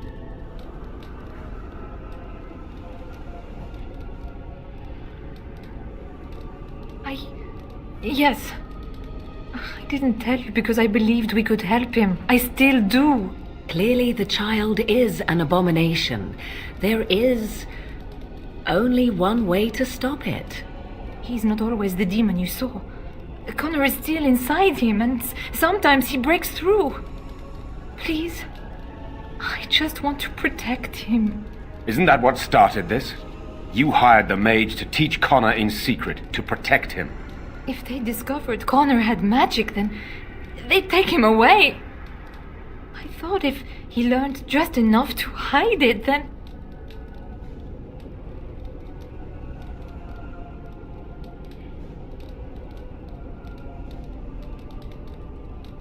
None. I trusted Logain. Why wouldn't I? How could I have suspected the mage he sent would be a murderer? And Eamon knew nothing of your plans. Do you not realize what you've done, Isolde? Eamon would only demand we do the right thing. I was not going to lose my son. Not to magic.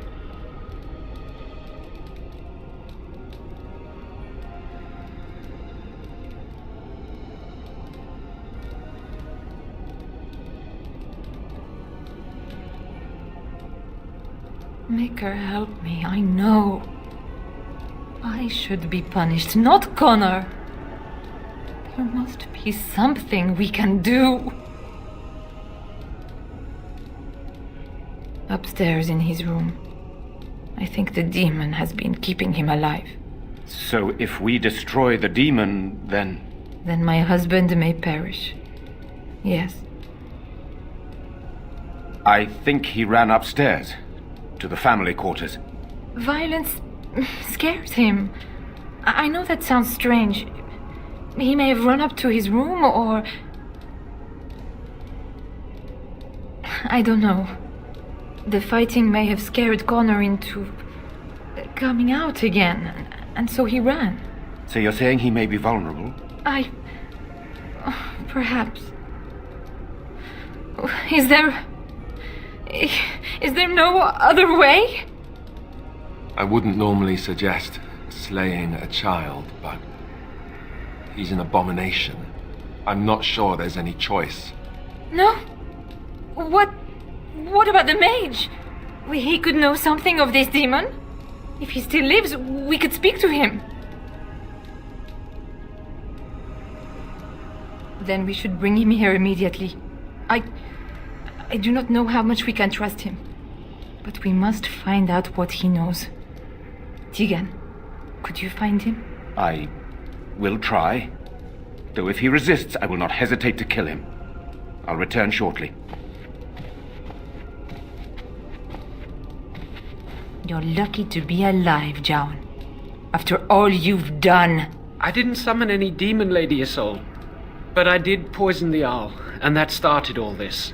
I'm willing to help if you'll let me. The demon in Connor needs to be destroyed.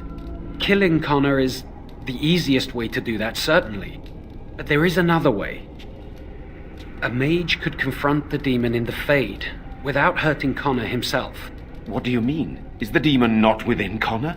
Not physically. The demon approached Connor in the Fade while he dreamt, and controls him from there. We can use the connection between them to find the demon. You can enter the Fade, then? And kill the demon without hurting my boy? No, but I can enable another mage to do so. It normally requires lyrium and several mages. But I have... blood magic.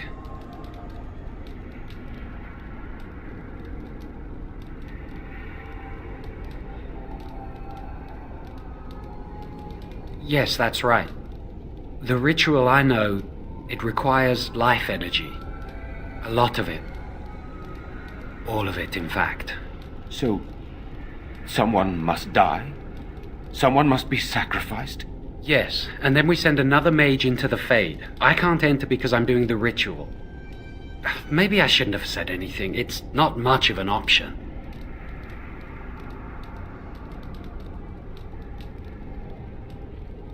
Indeed. Either my son or the sacrifice. Let it be me then. I will give my life for his. What? Isolde, are you mad? Eamon would never allow this. Either someone kills my son to destroy that thing inside him, or I give my life so my son can live. To me, the answer is clear. Blood magic. How can more evil be of any help here? Two wrongs don't make a right. It does seem like a sensible choice, with a willing participant. Connor is blameless in this. He should not have to pay the price. You're the mage here, not I, my friend. It's you who would be going into the Fade. The decision is yours.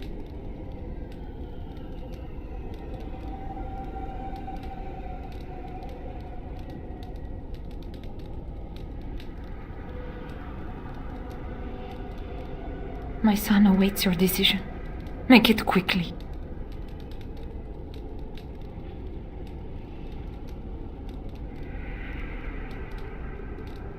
Thank you. If this will save my son, then I am not afraid. Then who will go into the Fade? Will it be you?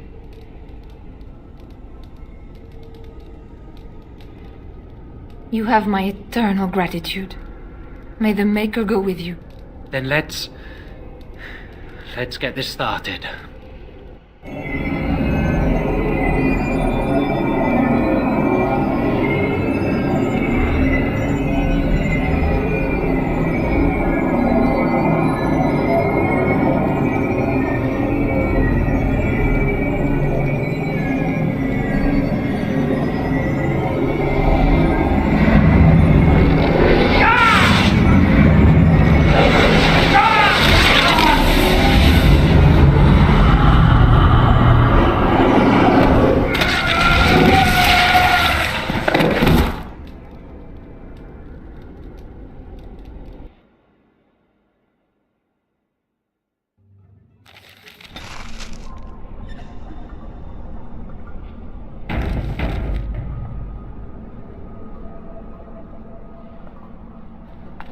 Is that you, Connor? I can hear you! I'm coming! Father! Where are you? I don't understand. It's so cold. You there? Have you seen my son? I can hear him, but I cannot find him.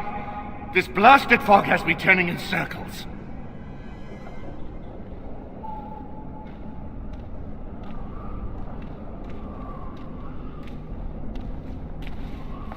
Of course I do.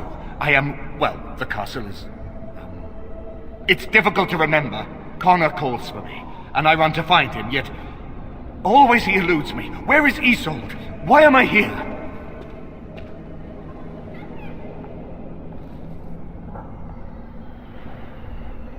But I must find Connor.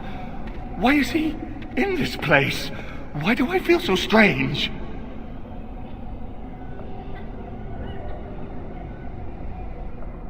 What? Possessed? Then we must help him. Is that why you're here? You, I do trust you. We must help my son. But I can never find him in this fog. You must find Connor. Please, I beg you.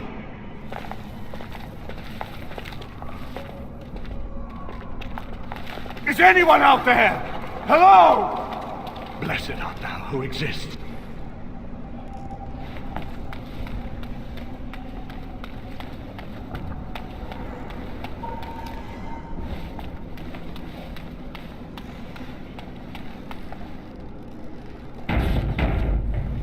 Who are you? Are you the one that made Father ill? Tell me now.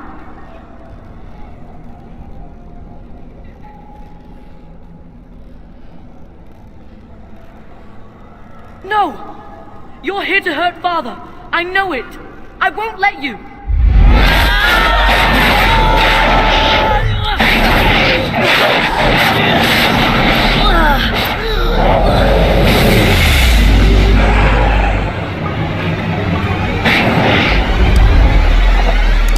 Come!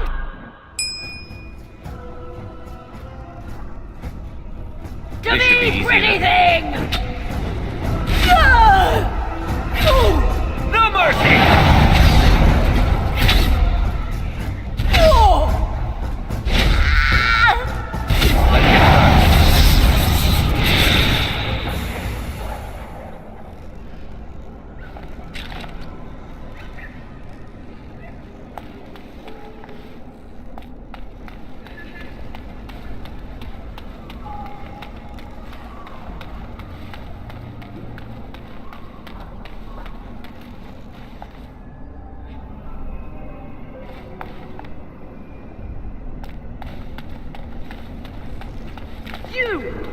You're the one making Father sick!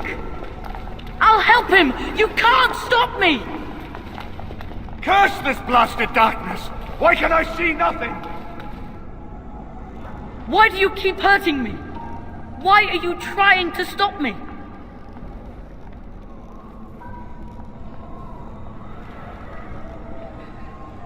And if I were Connor, what would you say to him?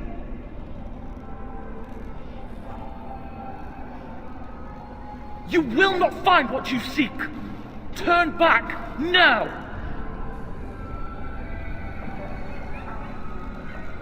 Trespasser! I will drive you out!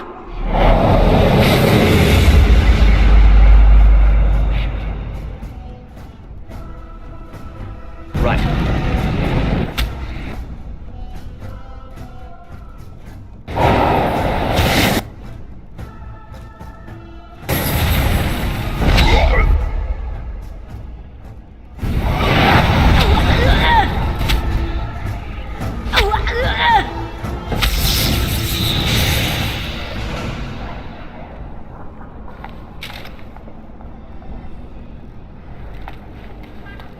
Get out of here! You have to get out! I'll stop you! I will!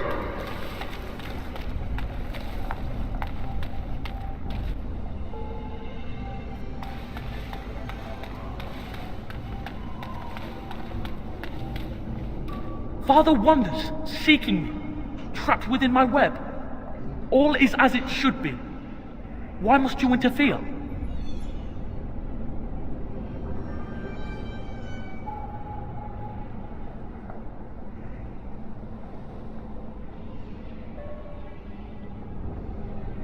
Connor invited her to come, and they struck a bargain. She has every right to do as she wishes. No, it is time for you to go now. Do not persist, or things will go very badly for you.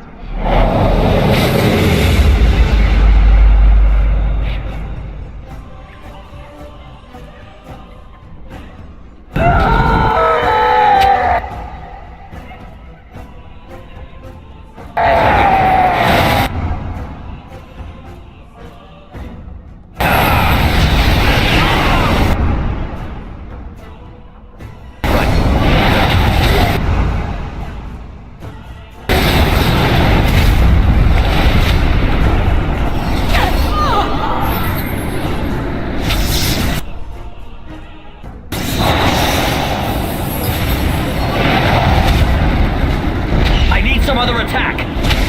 Here we go. My weapon isn't working. On.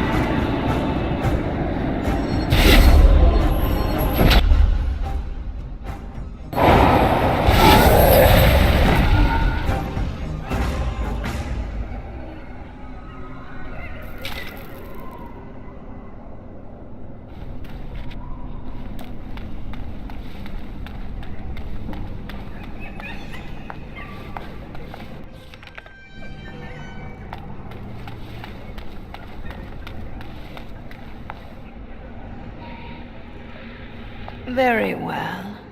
No more illusions. Now we meet face to face.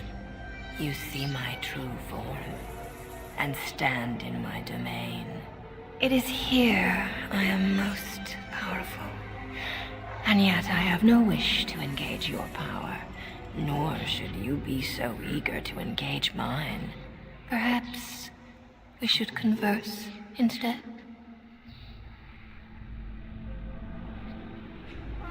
I possess the boy's soul. We could battle for it, or we could negotiate like civilized beings. If you are smart, you could even come out ahead. I am desire. Whatever you creatures of the living world want, I seek to provide. Lust, power, greed. These are my province. Perhaps there are things you wish for. Let us pause and speak of them. It costs nothing but a moment of your time. Ah, good. I prefer reasonable negotiation whenever possible. Your goal is for me to release the boy's soul. Is that right?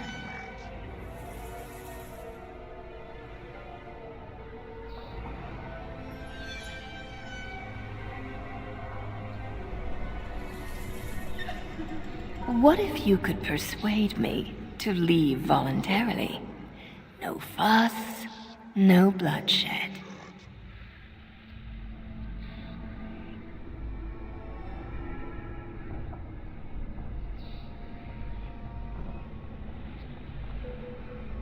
So you will at least consider it? Let me make a proposition then. I abandon the boy. For now. But I retain the contract he and I made. And many years from now, I may return and claim what is mine. This will be long after whatever you want is done. In exchange, I will provide something of value to you. Something you desire. What say you? I offer much. Power, knowledge, pleasure. What is it you desire?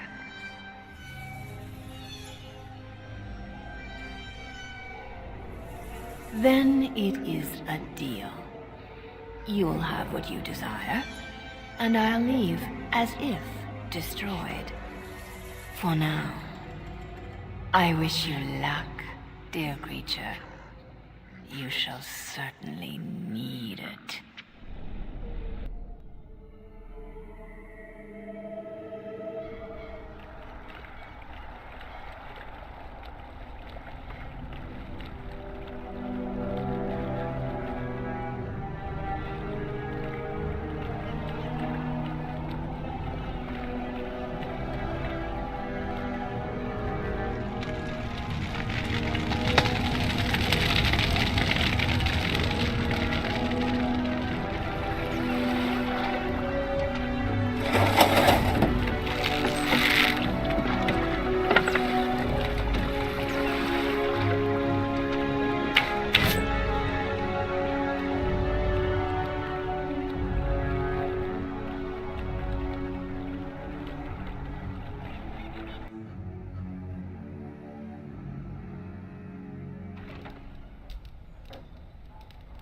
So it is over. Connor is his old self. He does not seem to remember anything, which is a blessing. I suppose we will need to send him to the Circle of Magi's tower for training, once the war is over. It's so odd to think of the boy as a mage, of all things, should Eamon recover. I'm not sure how I will tell him of all this. Isolde is dead, yet her sacrifice saved their son. There is still the matter of Jowan. He performed the ritual and did not deceive us. In a way, he saved Connor's life even though he killed Isolde. I am unsure what to make of this. We will hold him for Eamon to decide his fate. If he doesn't recover, Jowan's fate is sealed. What do you think?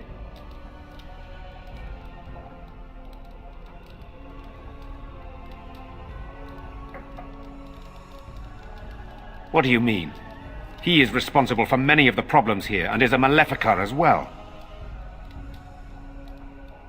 Perhaps you are correct. But that is Eamon's decision, not mine. I'm sorry.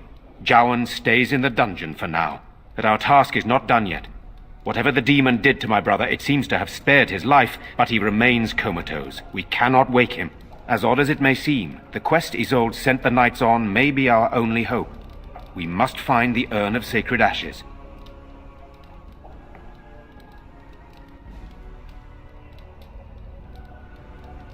If your business leads you elsewhere, I cannot hold you here. But I hope you want to restore Eamon as much as I. Eamon funded the research of a Denerim scholar, a brother Genetivi. He has been trying to decipher the inscriptions on Andraste's birth rock. When Eamon fell ill, Isolde sent her knights to Genetivi in the hopes that he had finally discovered the location of Andraste's final resting place. They were unable to find him. In desperation, Isolde sent others in search of the brother or some clue of the urn's location.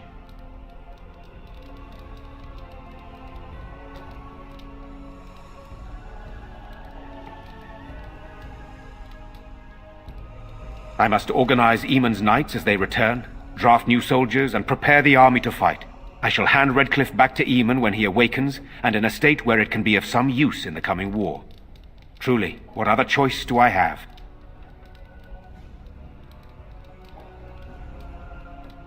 No one else can. Even if I wished to do it myself, I cannot abandon Redcliffe to its own devices. Perhaps you could seek out the brother's home in Denerim and see if any clues remain on his whereabouts. It is the only place to begin the search, I think. I must go to the hall and begin rebuilding. I wish you luck, and may the Maker go with you.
What do you need?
Poor little boy. I just can't bear to think what he must have gone through.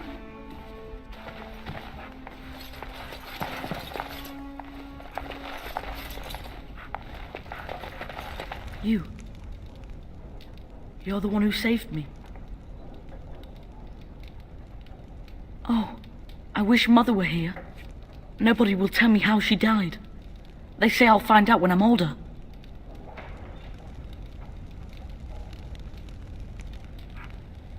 I want my mother. I miss her so much.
I hear you saved the Earl's son.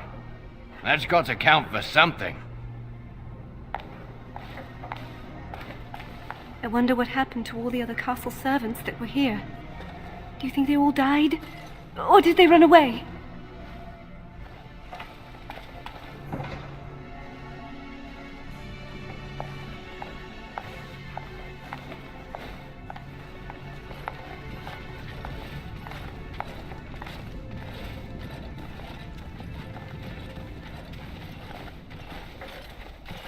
On.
It will take years to sort out the castle properly, if we even get the chance. I suppose you can't blame the boy.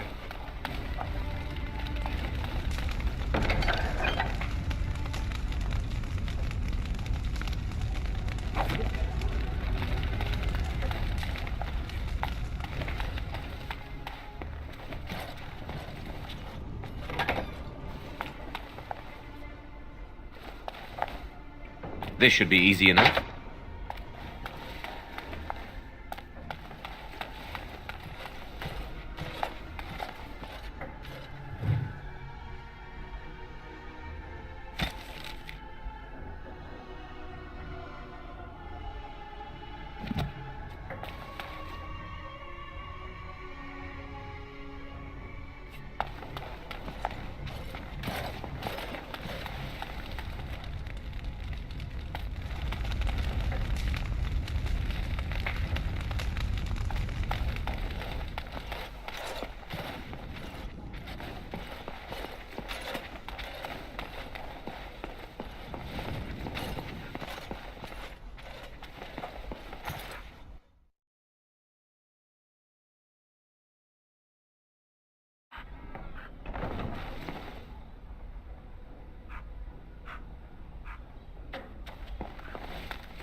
Maker bless you, Grey Warden. You saved us all. You have.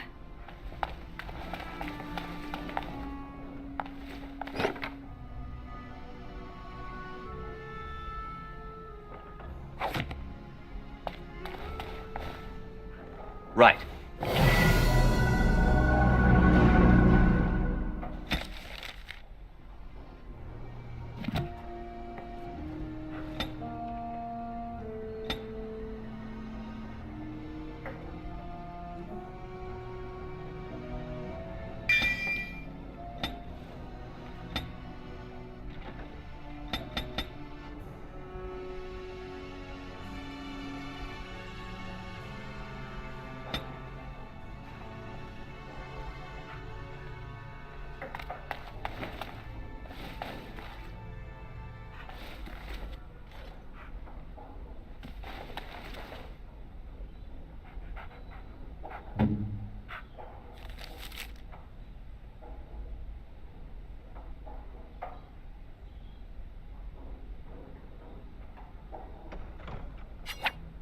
Is that for me?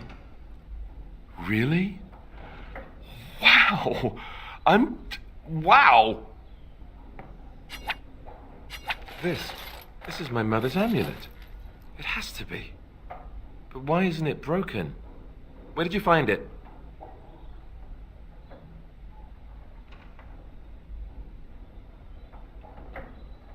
Oh, the owl study? Then he must have found the amulet after I threw it at the wall, and he repaired it and kept it. I don't understand. Why would he do that?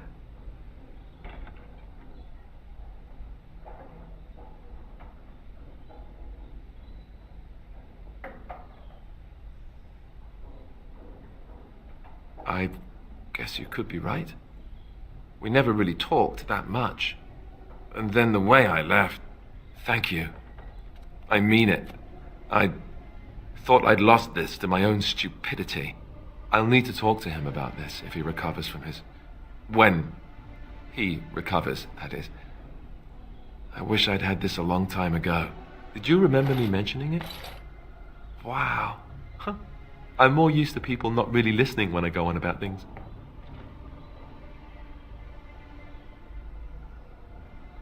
I don't know what to say. I'm honored. Thanks again.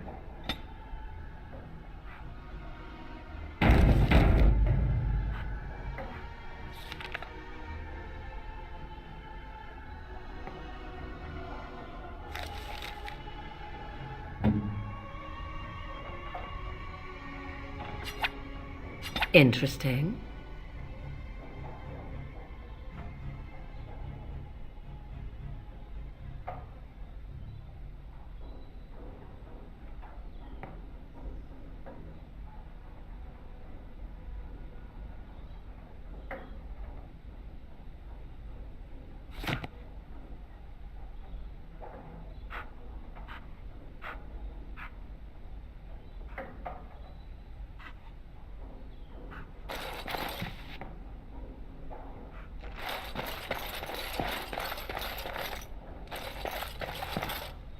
It is good you resolved this demon business.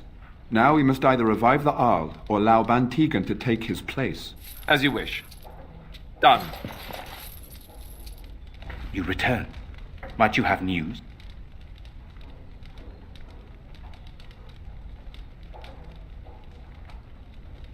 Yes, but they are returning slowly.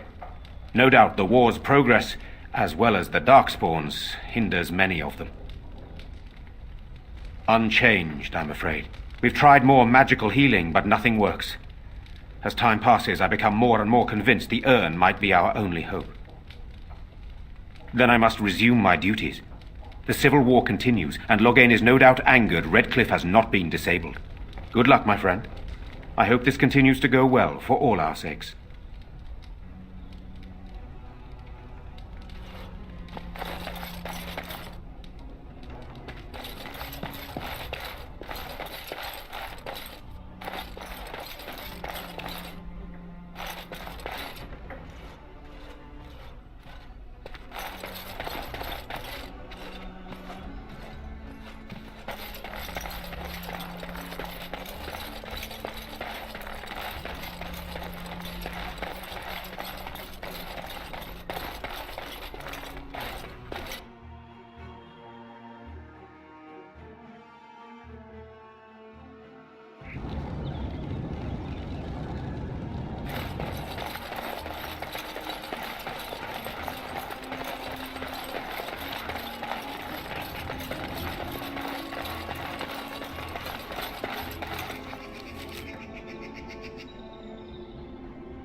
Now that we're back at the camp, I want to talk about what happened at Redcliffe.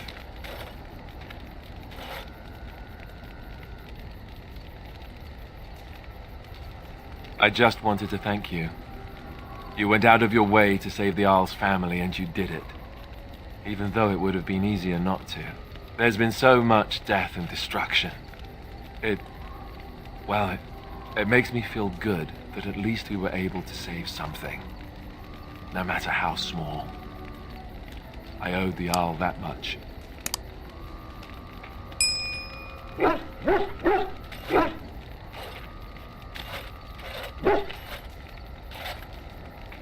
You're right.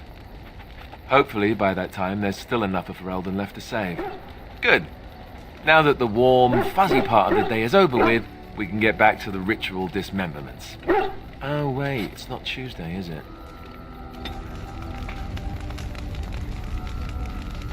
What do you need? Ask away. I already said I wouldn't. The answer is still no.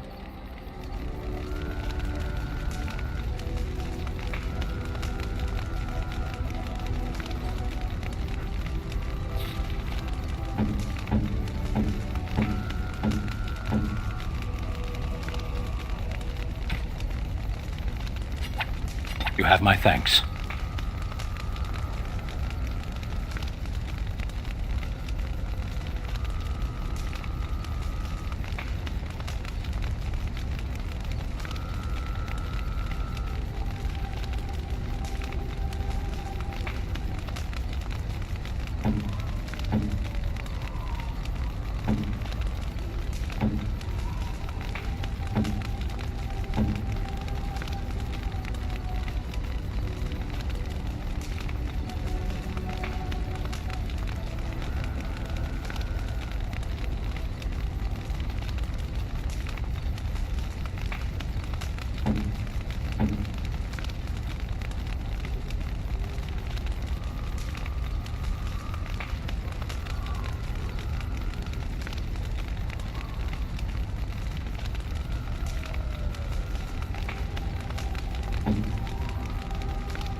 You have excellent taste.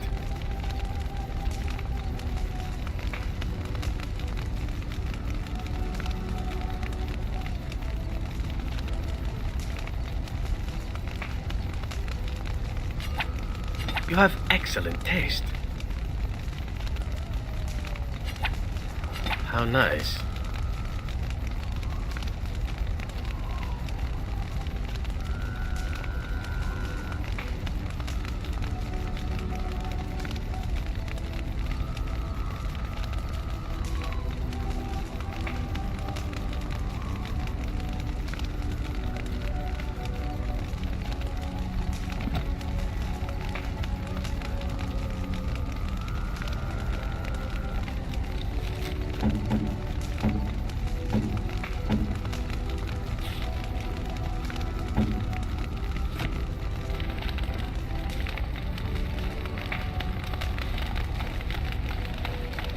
Is there something you need? I will answer to the best of my ability. People don't become mages. They are born mages. The talent just surfaces later. But you are asking how I ended up at the Circle. I was brought there by the Templars, just like many of the other apprentices. I don't remember very much. I was very young then.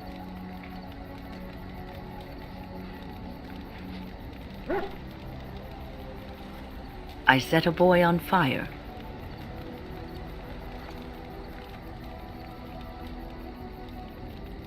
I didn't have a family. I never knew my real parents. My earliest memory was of hiding in a hayloft on a farm, trying to keep warm. I was found, and the farmer's wife was kind enough not to send me away. But they had children of their own, and I was never made to feel welcome. The eldest son was the worst.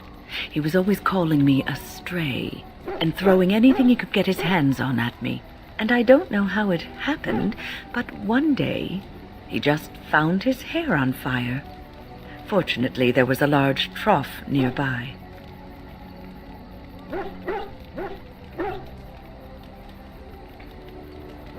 I had singed his hair and eyebrows, but injured little other than his pride. Who knows what they would have done to me had he been more seriously hurt. Thankfully, all I had to endure was a few nights locked in a cold barn with a bowl of water and a crust of bread.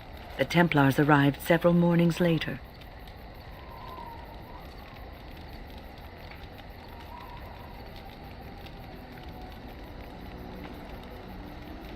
The barn kept me safe from the village children and the stones they would hurl at me. I was afraid, yes, but it could have been much worse. I'll never forget the moment the Templars led me into the entrance hall of the tower. I had never seen anything so grand in my life. I stopped being afraid then. I knew I was home.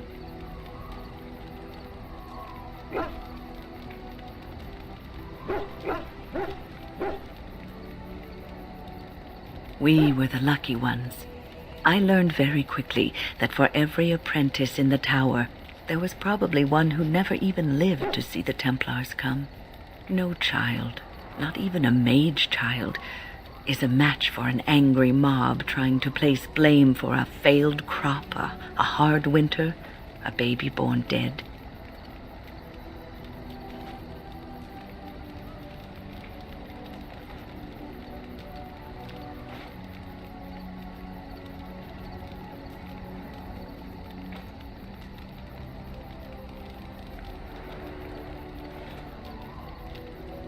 Well, that's about all there is to my tale. That's how I came to the circle. It has been almost a year, hasn't it? Do you miss the tower at all?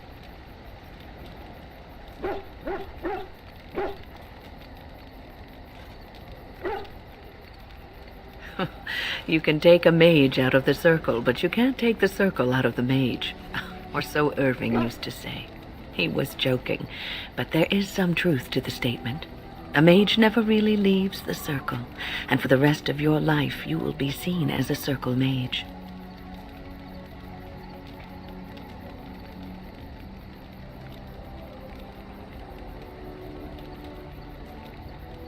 But you will always be a mage, especially in the eyes of others.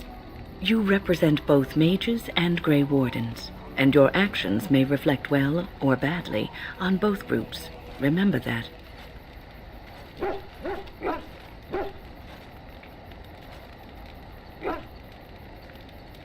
Oh, but listen to me go on. You start a conversation, and I just run away with it, don't I?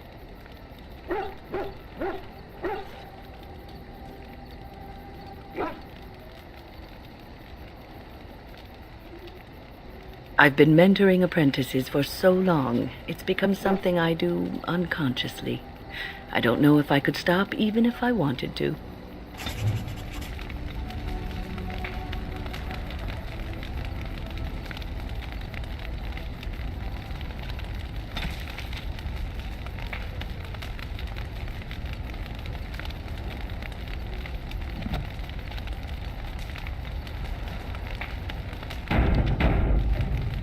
What's on your mind?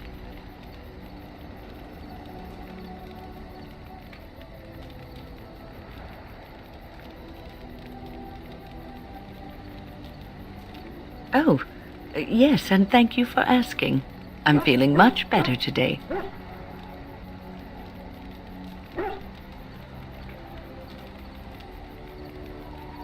I suppose I must be. What's on your mind?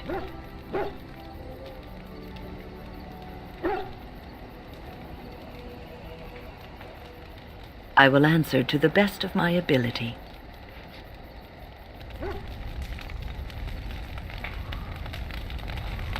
Something I can help with?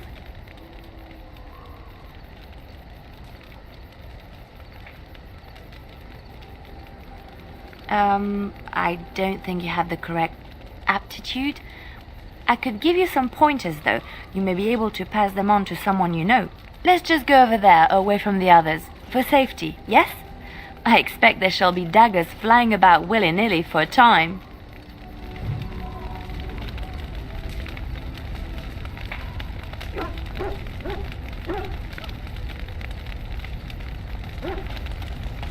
Here I am.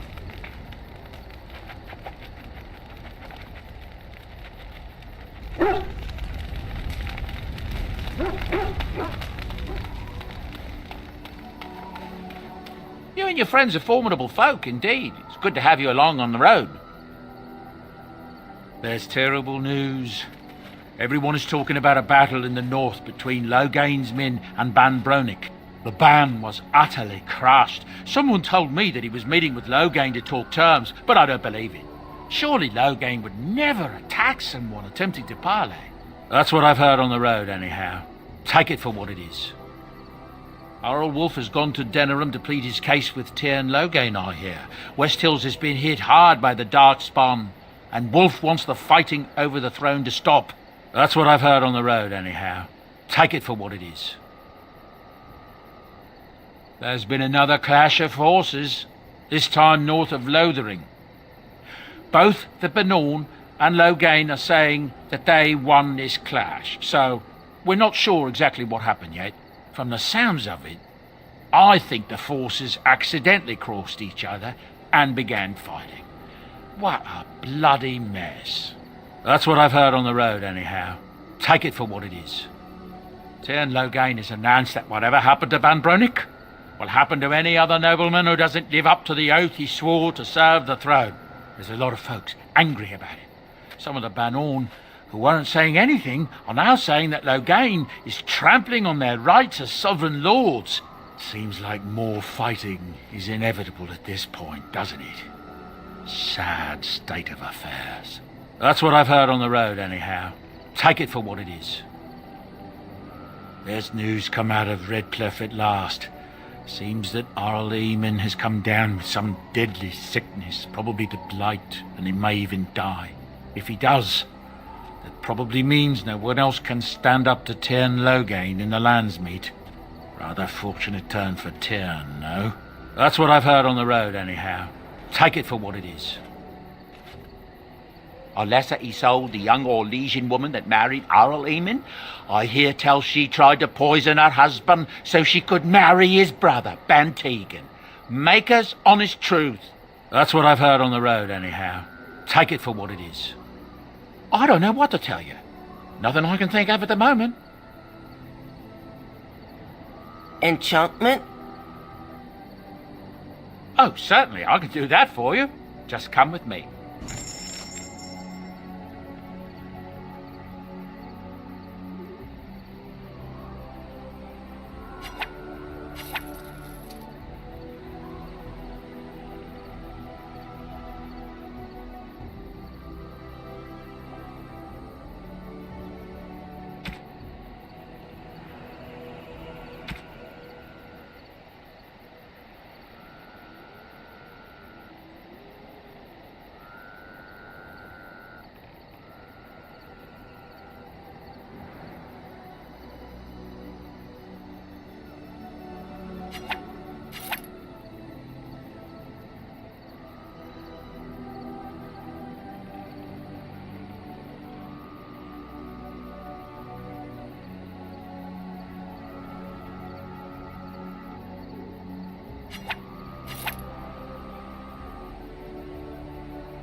Hmm?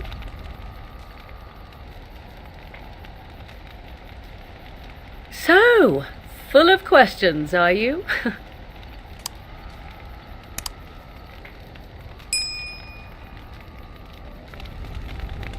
Hmm? We're in camp, so 'tis as good a time as any. Perhaps? Shall I consult my capricious nature and divine an answer for you?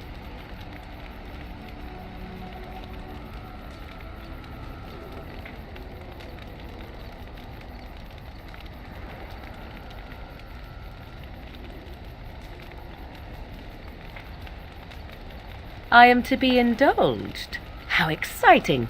Let me think. Very well.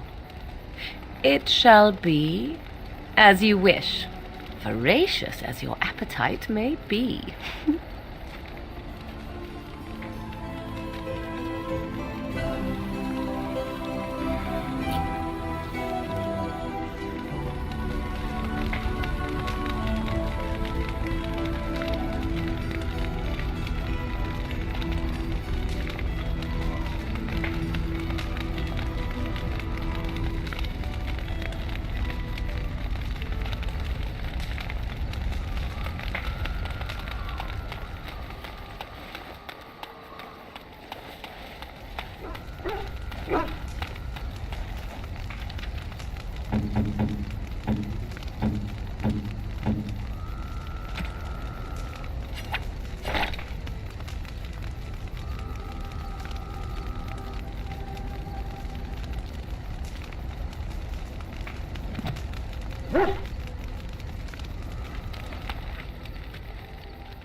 On it.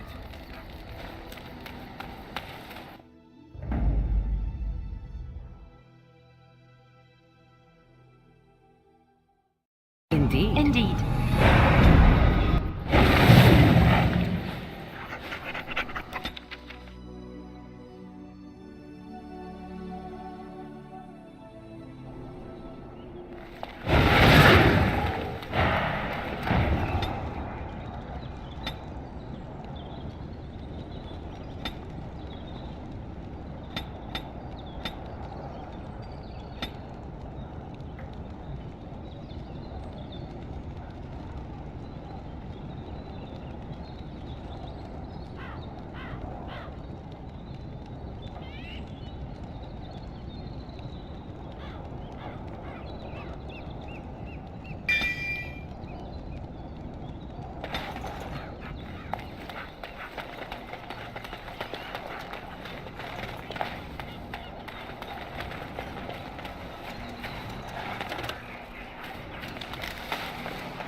I hear you saved the Earl's son.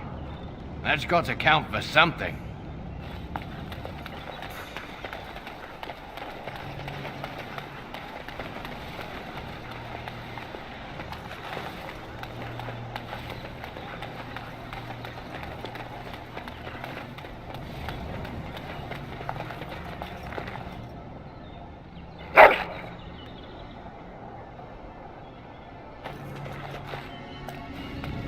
On it.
On my way.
I shall.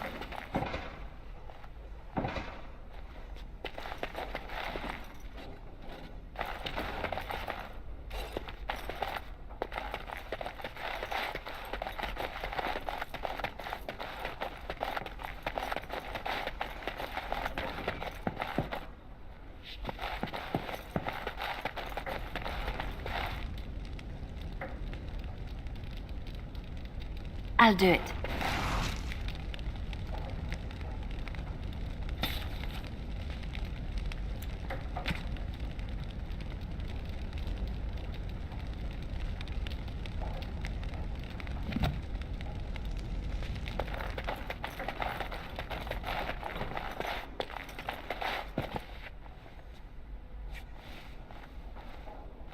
As you like.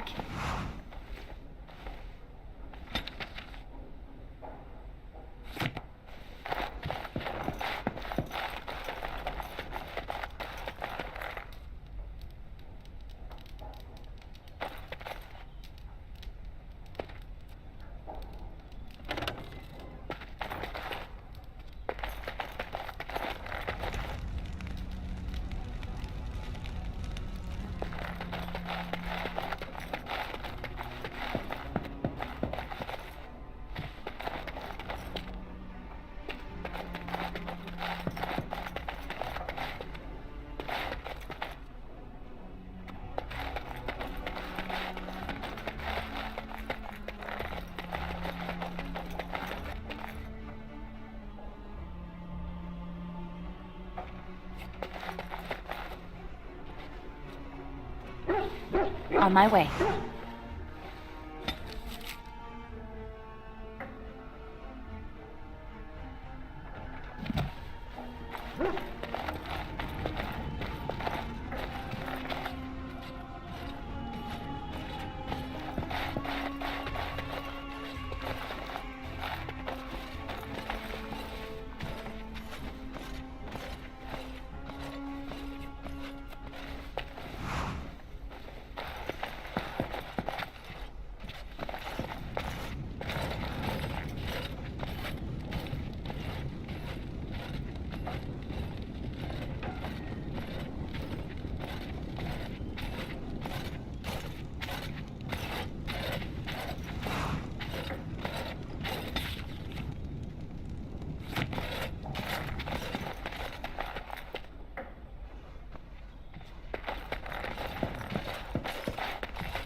Yes, of course.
As you like.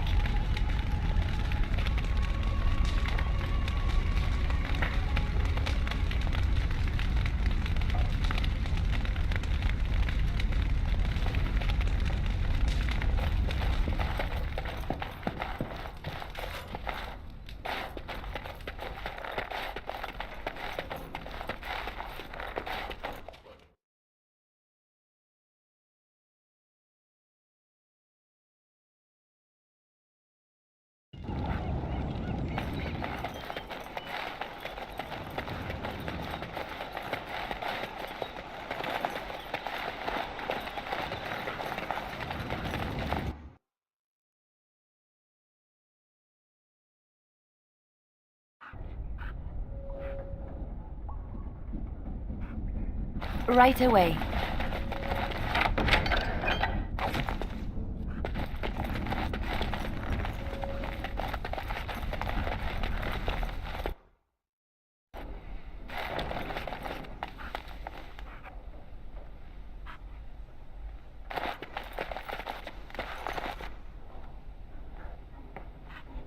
It's done.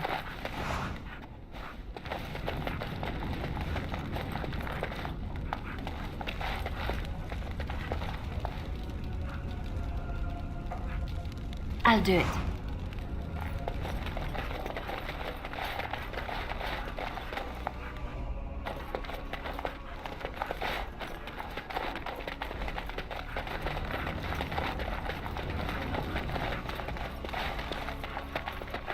As you like.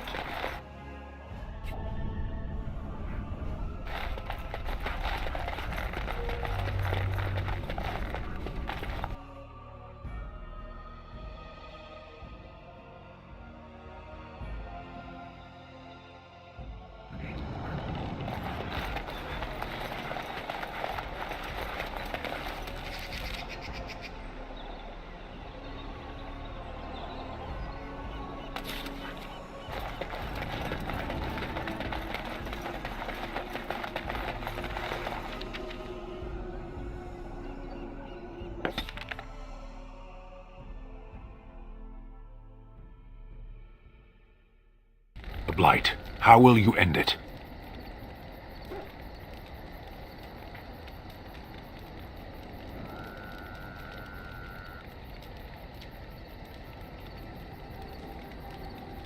You say you are a Grey Warden. I have heard stories of this order.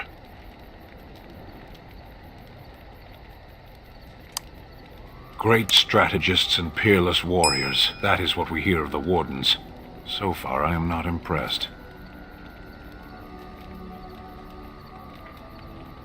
Evidently not. It remains only to see what you are here for.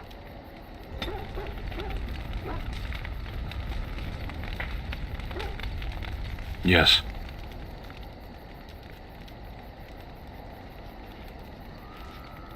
As you wish.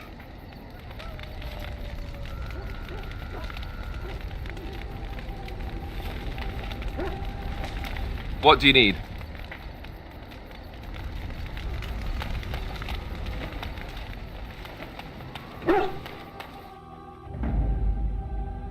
Yes. Indeed.